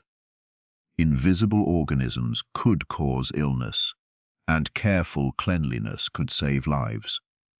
This was a difficult concept because germs could not be seen with the naked eye. Yet, once the principle took hold, it reshaped surgery, nursing, hospital design, and public health. Victorian medicine was learning to take the invisible seriously, whether in water pipes, air, blood, or the smallest spaces between instruments. There is no need to hold every date in your mind. Let the image remain instead, a small human routine moving through a much larger age. Fact 73. The empire was central to Victorian power and inequality. During Victoria's reign, Britain controlled or influenced territories across Asia, Africa, the Caribbean, the Pacific, and elsewhere. The empire brought wealth, trade routes, military reach, and prestige to Britain. But it was also built through conquest, coercion, unequal treaties, resource extraction, and racial hierarchy. Victorian celebrations of imperial power often left out the experiences of colonized peoples.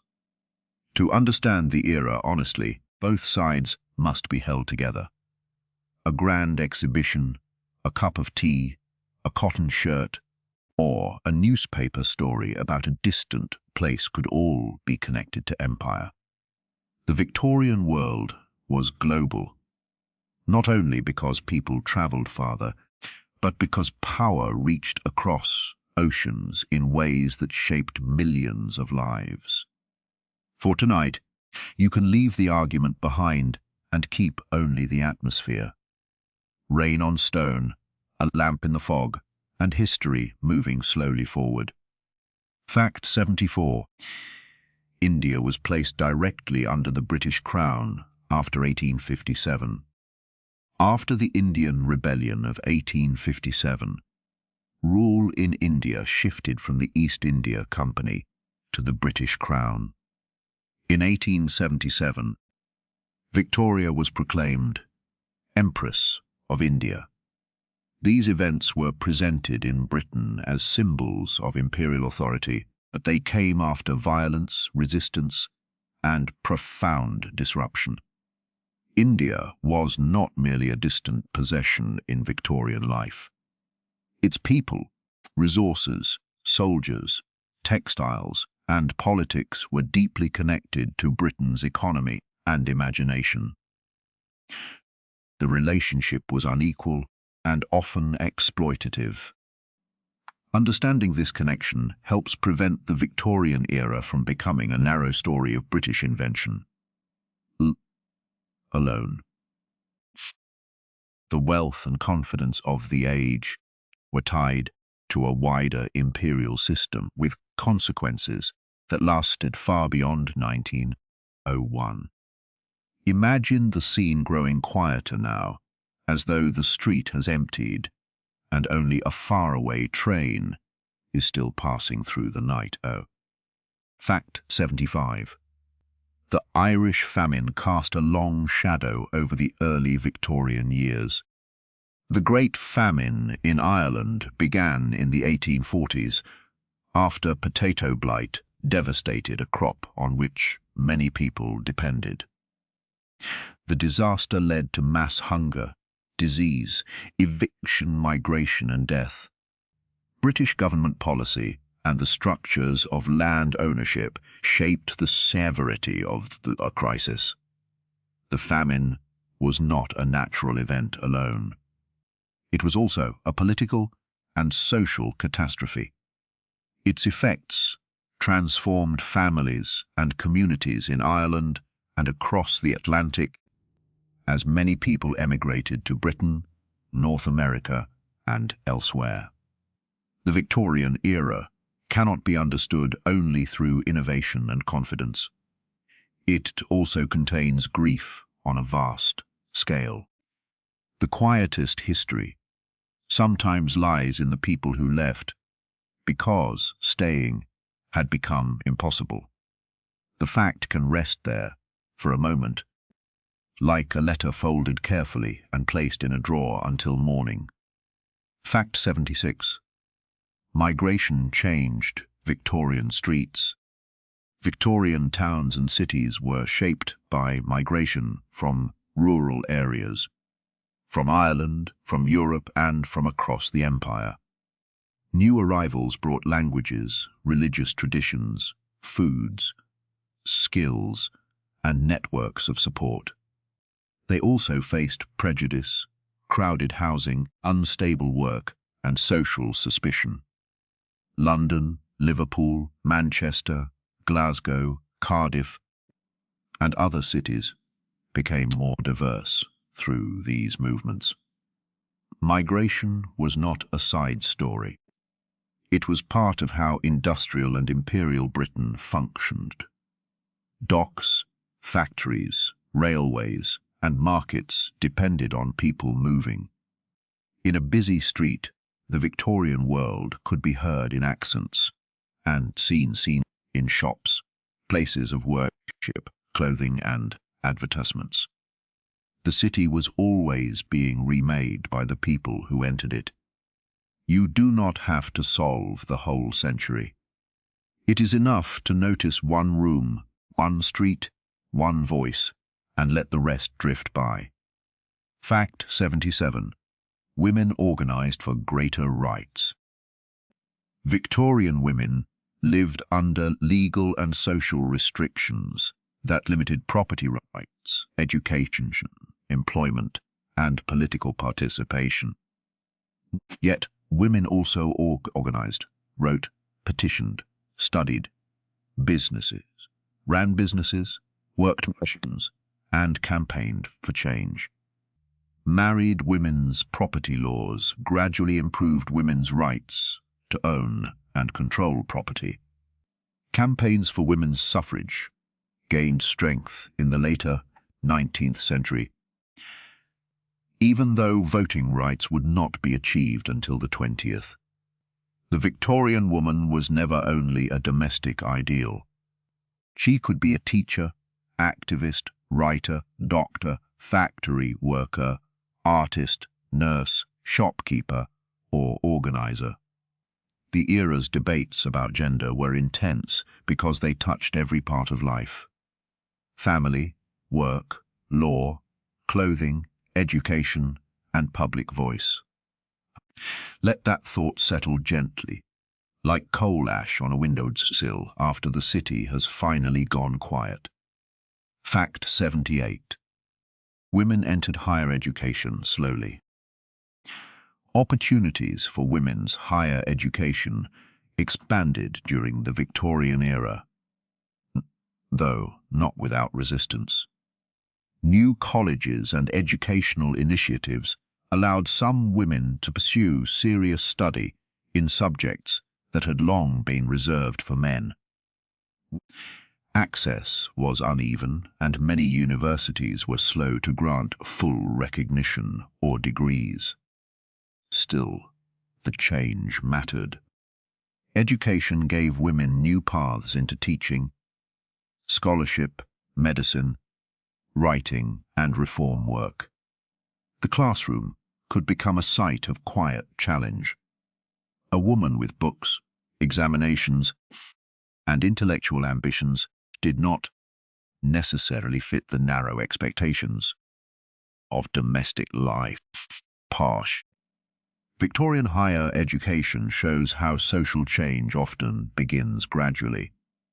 A lecture attended, a college founded, an exam passed, a rule questioned by someone who refuses to accept that it has always been so, and somewhere beyond the smoke and lamplight, the next small story is already waiting, patient and unhurried.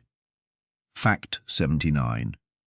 The vote expanded, but democracy remained limited.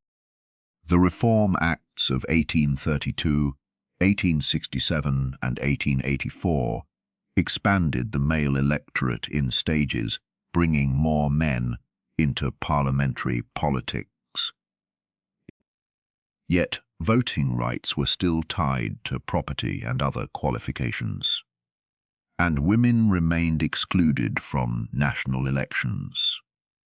The changes were important because they gradually altered who could claim a political voice. Campaigns, speeches, newspapers, and public meetings became more significant as politicians needed to address broader audiences. But the story was not a simple march toward full democracy. Many people still had no vote, and political power remained unequal. Victorian reform was slow, contested, and incomplete. The ballot box widened, but it did not yet include everyone standing outside the polling place. The Victorian world was loud in the day, but at night, even its machines seemed to breathe more slowly. Fact 80. The secret ballot changed the experience of voting. Before the secret ballot, voting could be public, making it easier for employers, landlords, and local powerful figures to pressure voters. The Ballot Act of 1872 introduced secret voting in parliamentary and local elections. This change seems basic now, but it altered the relationship to a state between the voter and the community. A person could make a choice without publicly declaring it. The secret ballot did not remove every form of influence or inequality, yet it made political independence more possible. It also changed the emotional texture of elections. Voting became a quieter act, performed in private, rather than as a public display. In this way, democracy gained a small room of silence, a place where a person could decide without an audience. Hold the image lightly. By morning, you may remember only the feeling of it, and that is more than enough. Fact 81. Trade unions became more established. Workers formed associations and unions to seek better wages, hours, and conditions. Their legal position was uncertain and often contested early in the century, but unions became more established over time. Trade union activity reflected a simple reality. An individual worker could be vulnerable, while a group could negotiate with greater strength. Unions varied by trade, region, and politics. Some focused on skilled workers, while others sought broader organization. Strikes could be difficult and risky, bringing lost wages and conflict. Yet, collective action gave workers a way to make their concerns public. The Victorian factory and workshop were not only places where employers set rules, they were also places where workers learned to organize, argue, and demand recognition. As you picture it, let the details soften at the edges. The distant sound of a carriage, the warm square of a window, the steady rhythm of a clock. Fact 82. Chartism asked for a more democratic political system. Chartism was a major working-class political movement in the 19th century. Its supporters called for reforms including broader male suffrage, secret ballots, and other changes to make Parliament more representative. The movement did not achieve all its goals immediately, and its petitions were rejected. But Chartism mattered because it showed how ordinary people could organize nationally around political ideas. Meetings, newspapers, speeches, and petitions created a culture of participation. Chartists were not waiting quietly for reform to be granted from above. They were trying to claim a place in public life. The movement reminds us that Victorian democracy was shaped not only by lawmakers, but also by crowds, workers, families, and activists who insisted that representation should mean more. There is no need to hold every date in your mind. Let the image remain instead. A small human routine moving through a much larger age. Fact 83. Religion remained deeply woven into everyday life. Churches, chapels, sermons, Sunday schools, charitable groups, and religious debates played major roles in Victorian communities.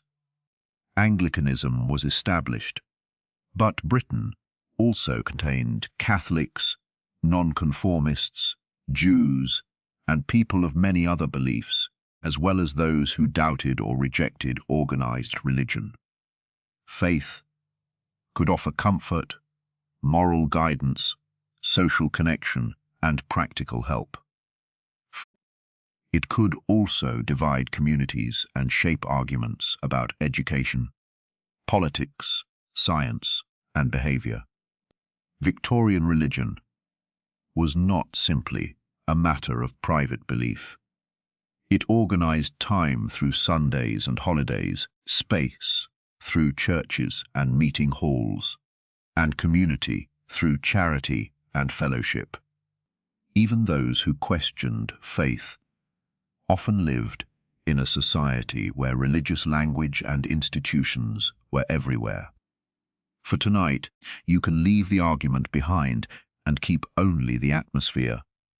Rain on stone, a lamp in the fog, and history moving slowly forward. Fact 84. The Oxford movement changed parts of the Church of England.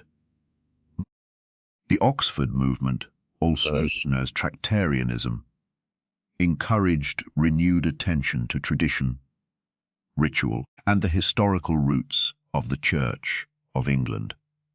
Its influence could be seen in worship, church design, music, and debate about authority. Some welcomed the richness of ritual.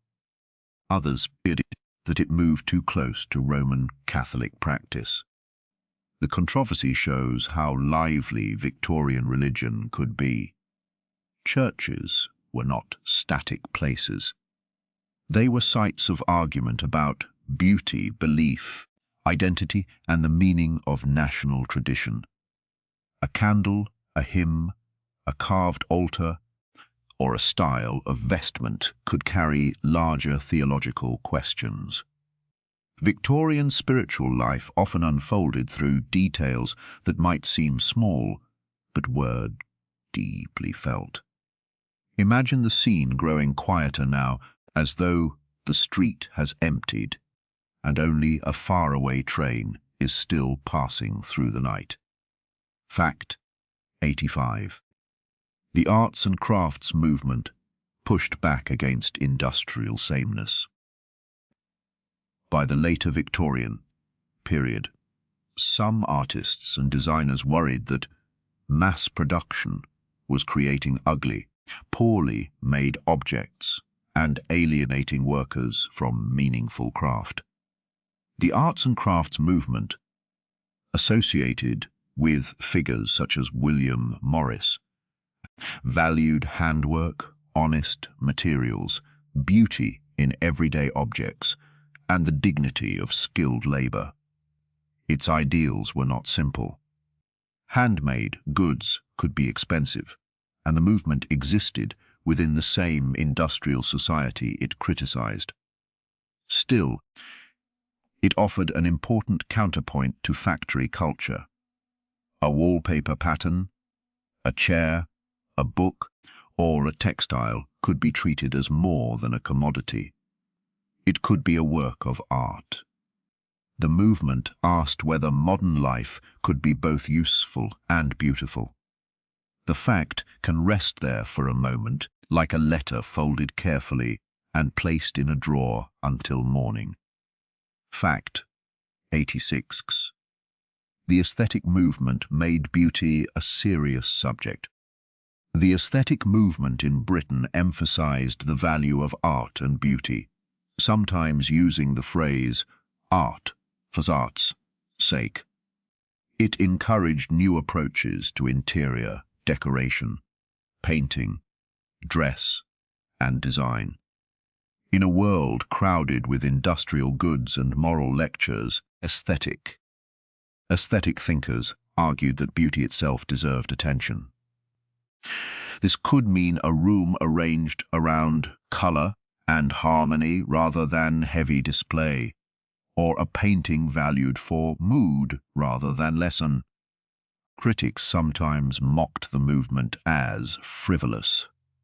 Supporters saw it as a way to resist ugliness and materialism. The debate reveals a Victorian question that still feels modern. What is art for? Must it instruct, improve, sell, or serve a purpose, or can it simply create a feeling?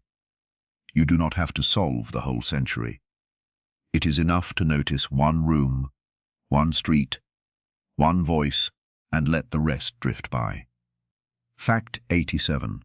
Pre-Raphaelite artists looked for intensity in color and story. The pre-Raphaelite Brotherhood, founded in 1848, included artists who rejected what they saw as stale academic conventions. They looked back to art before Raphael for inspiration, using vivid color, detailed natural observation, and literary or medieval themes. Their paintings often feel dreamlike, figured in gardens, scenes from poetry, rich fabrics, bright flowers, and complicated emotions. The group's work was controversial, but it became influential. Pre-Raphaelite art shows that the Victorian era was not only grey streets and factory smoke. It also contained intense visual imagination. Artists tried to make the natural world feel freshly seen, as if every leaf and strand of hair carried meaning. Beauty became almost a form of attention. Let that thought settle gently, like coal ash on a windowsill, after the city has finally gone quiet. Fact 88. Victorian ghost stories made darkness entertaining. The Victorian era loved ghost stories, especially at Christmas and in winter. Writers used haunted houses, strange portraits, footsteps, fog, old manuscripts, and quiet rooms to create suspense. These stories were not only about fear. They often explored memory, guilt, grief, inheritance, and the uneasy feeling that the past has not fully gone away. In a period fascinated by science and progress, the ghost story offered a counterbalance. It is suggested that not everything could be measured or explained. What? A gaslit room could still contain a shadow.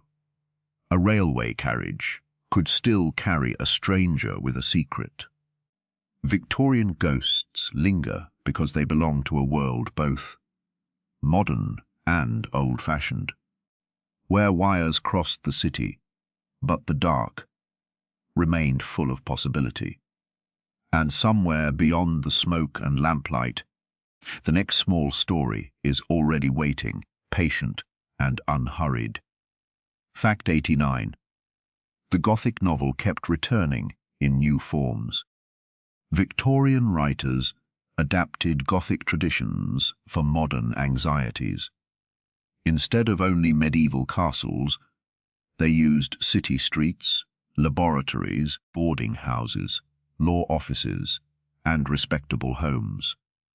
Robert Louis Stevenson's Strange Case of Dr. Jekyll and Mr. Hyde, Bram Stoker's Dracula, and other late Victorian works turned ordinary urban life into a place of hidden danger. The Gothic suited an age concerned with appearances. What if a respectable man had a secret self? What if a foreign threat entered a familiar home? What if science crossed a boundary it should not cross? These stories made fear into a way of thinking about change. They show that the Victorian imagination was not always confident about the future. It was building. The Victorian world was loud in the day, but at night, even its machines seemed to breathe more slowly. Fact 90. New forms of travel made tourism more common. Railways and steamships made travel easier for people with money and time, helping create a stronger culture of tourism. Guidebooks, hotels, organized tours and postcards turned unfamiliar places into destinations. Thomas Cook's tours became a notable example of organized travel. Tourism could be educational, religious, fashionable, or simply restful. It also changed the places being visited. Towns built hotels, promenades, and attractions for guests. Ancient ruins and landscapes became part of a commercial experience. Victorian tourism was not universal. Many working people had little leisure or money to travel. Still, the idea of taking a planned trip for pleasure became more familiar.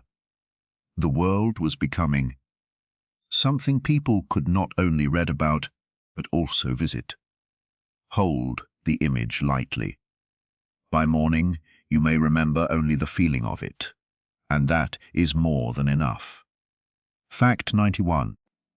The Queen and Prince Albert became a model royal family.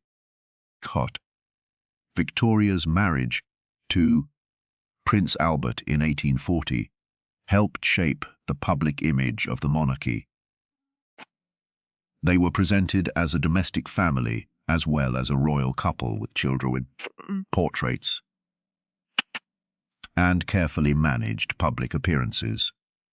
Albert took interest in science, art, education, and the Great Exhibition, and his influence was important in court life. The image of the royal household helped reinforce Victorian ideals about marriage, family, and duty. Yet, It was also a crafted image. Royal life involved ceremony, staff, politics, and immense privilege.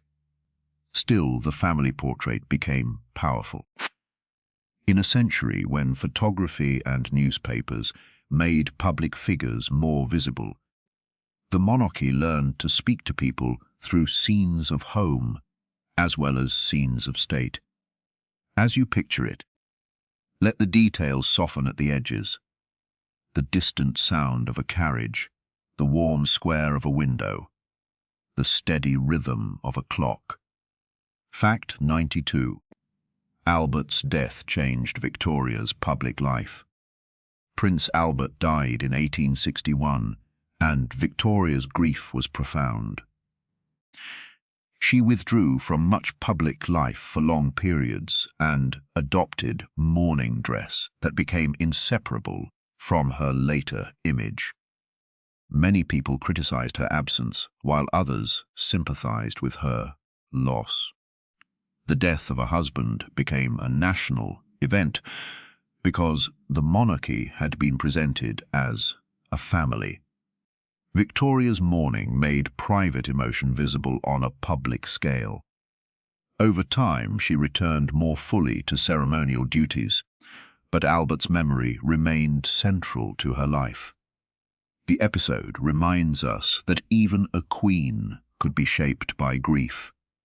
Behind monuments, jubilees, and official portraits was a person, carrying a loss that never entirely faded.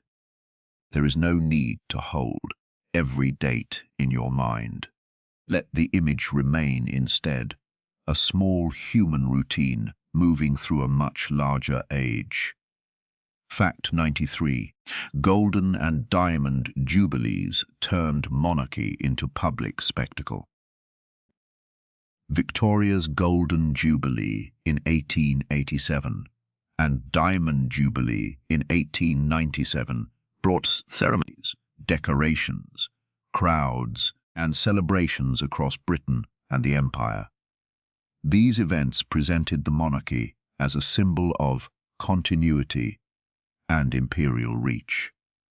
Streets were decorated, commemorative objects were sold, and newspapers carried images and reports.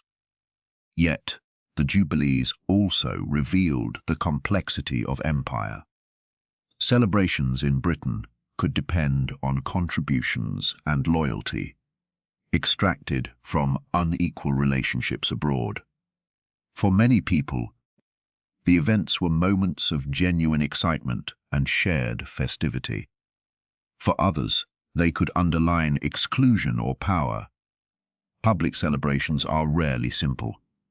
They gather people together, but they also reveal who is being asked to cheer and whose stories are left outside the frame.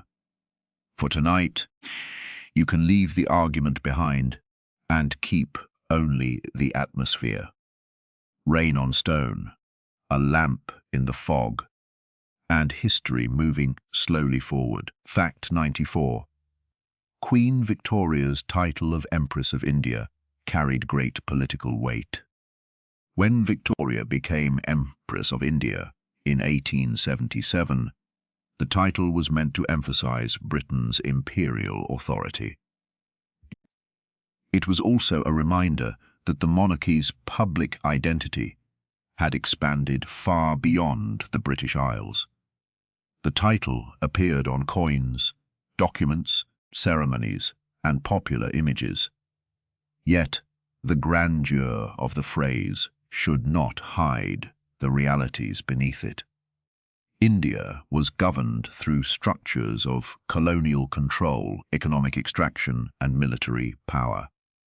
The Victorian Empire presented itself as civilizing and orderly, while often creating or deepening hardship. A title can sound distant and ceremonial, but it can also shape policy, identity, and the lives of millions. The language of empire was polished. Its consequences were not always gentle. Imagine the scene growing quieter now, as though the street has emptied, and only a faraway train is still passing through the night. Fact 95. Smoke became a symbol of both progress and damage. Victorian smoke could mean industry, wages, warmth, movement, and power. A town with chimneys might be seen as prosperous. Yet, smoke also stained buildings, darkened skies, and contributed to unhealthy air. Writers and artists used it as a symbol because it was impossible to ignore. It made city light hazy. It blurred the sun. It gathered in valleys and narrow streets. The same smoke that signaled modern success could make everyday life harder to breathe. This contradiction captures much of the Victorian age. Progress was real, but it was rarely clean. The city could be exciting and exhausting at the same time. Beneath the glow of gas lamps, smoke turned streets into scenes that were both dramatic and uneasy. The fact can rest there for a moment, like a letter folded carefully and placed in a drawer until morning. Fact 96. The Victorian era produced strong ideas about improvement. One of the era's most powerful beliefs was that society could be improved through education, sanitation, engineering, charity, science, law, and discipline. This belief inspired schools, sewers, libraries, hospitals, museums, parks, and reforms. It could be generous and practical. It could also be paternalistic, assuming that powerful people knew what was best for everyone else. Victorian improvement often came with rules. A park had regulations, a school had routines, a workhouse had discipline. The desire to improve the world could therefore feel helpful or controlling, depending on where one stood. Still, the idea mattered. It encouraged people to see poverty, disease, and ignorance not as fixed facts of life, but as problems that human effort might change. You do not have to solve the whole century. It is enough to notice one room, one street, one voice, and let the rest drift by. Fact 97. The word Victorian can hide enormous differences. Calling something Victorian is useful, but it can make the era sound more uniform than it was. The period contained rich and poor, urban and rural, religious and skeptical, conservative and radical, how powerful and powerless lives. It included people in Britain and Ireland, and people across an empire with very different experiences of British rule. It included scientific excitement and deep superstition, strict codes and private rebellion, beauty and exploitation. The label is a doorway, not a complete explanation. When we say Victorian, we should imagine not one black and white world, but a crowded landscape of voices. History becomes calmer and more honest when we allow it to remain complicated. A century is never a single room. It is a whole city of rooms. Let that thought settle gently, like coal ash on a windowsill after the city has finally gone quiet. Fact 98. The end of Victoria's reign felt like the end of a long chapter. When Queen Victoria died in January 1901, many people felt that an entire age had closed. Her reign had lasted long enough to become part of the emotional structure of public life. Newspapers reflected on the changes that had occurred since 1837. Railways, telegraphs, industrial expansion, political reform, empire, science, and social change. Of course, history did not stop. The Edwardian period began, and many Victorian problems continued into the new century. Yet the Queen's death offered a clear date for memory. People could look back and give shape to decades that had felt confusing while they were being lived. The Victorian era became, almost immediately, both history and nostalgia. And somewhere beyond smoke and lamplight, the next small story is already waiting, patient and unhurried. Fact 99. Much of modern everyday life has Victorian roots.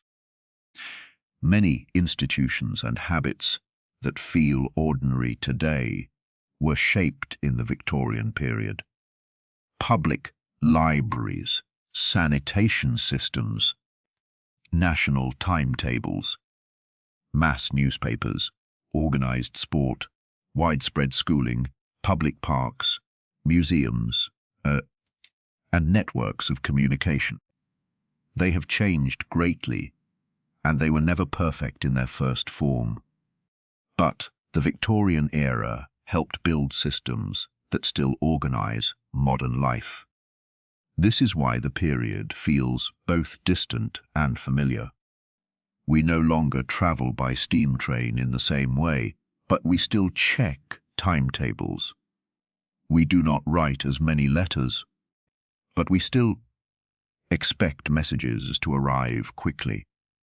We live with technologies and institutions that grew from Victorian questions about speed, health, knowledge, work, and public responsibility. The Victorian world was loud in the day, but at night, even its machines seemed to breathe more slowly. Fact 100. The Victorian era is most relaxing when we remember its people. It is easy to reduce the Victorian era to top hats, fog, factories, and royal portraits. But history becomes gentler when we imagine the people inside it. Someone waited on a platform with a suitcase. Someone folded a letter before sending it. Someone swept a schoolroom. Someone stood at a loom. Someone planted flowers in a small park. Someone sat awake beside a sick child. Someone opened a newspaper to see what had happened in the world. Their lives were not symbols. They were days of work, worry, affection, boredom, courage, and hope. The Victorian era was made from millions of such days. And now, more than a century later, their world grows quiet again in the mind. Hold the image lightly. By morning, you may remember only the feeling of it, and that is more than enough. And now, after 100 quiet facts, the Victorian era can begin to fade into the distance. The train has passed. The lamps are dimmer. The paper is folded. Somewhere, a clock marks another gentle hour. The factories, the parks, the libraries, the long streets, the crowded stations, the letters and the lives inside them, all settle back into history. You do not need to remember everything. Let the dates go. Let the names become soft.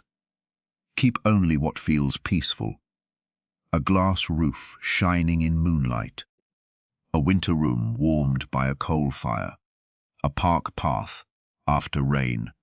A postman walking beneath a lamp, and the sound of a faraway train moving slowly through the fog. Thank you for spending this quiet time with history to fall asleep. Rest well and good night.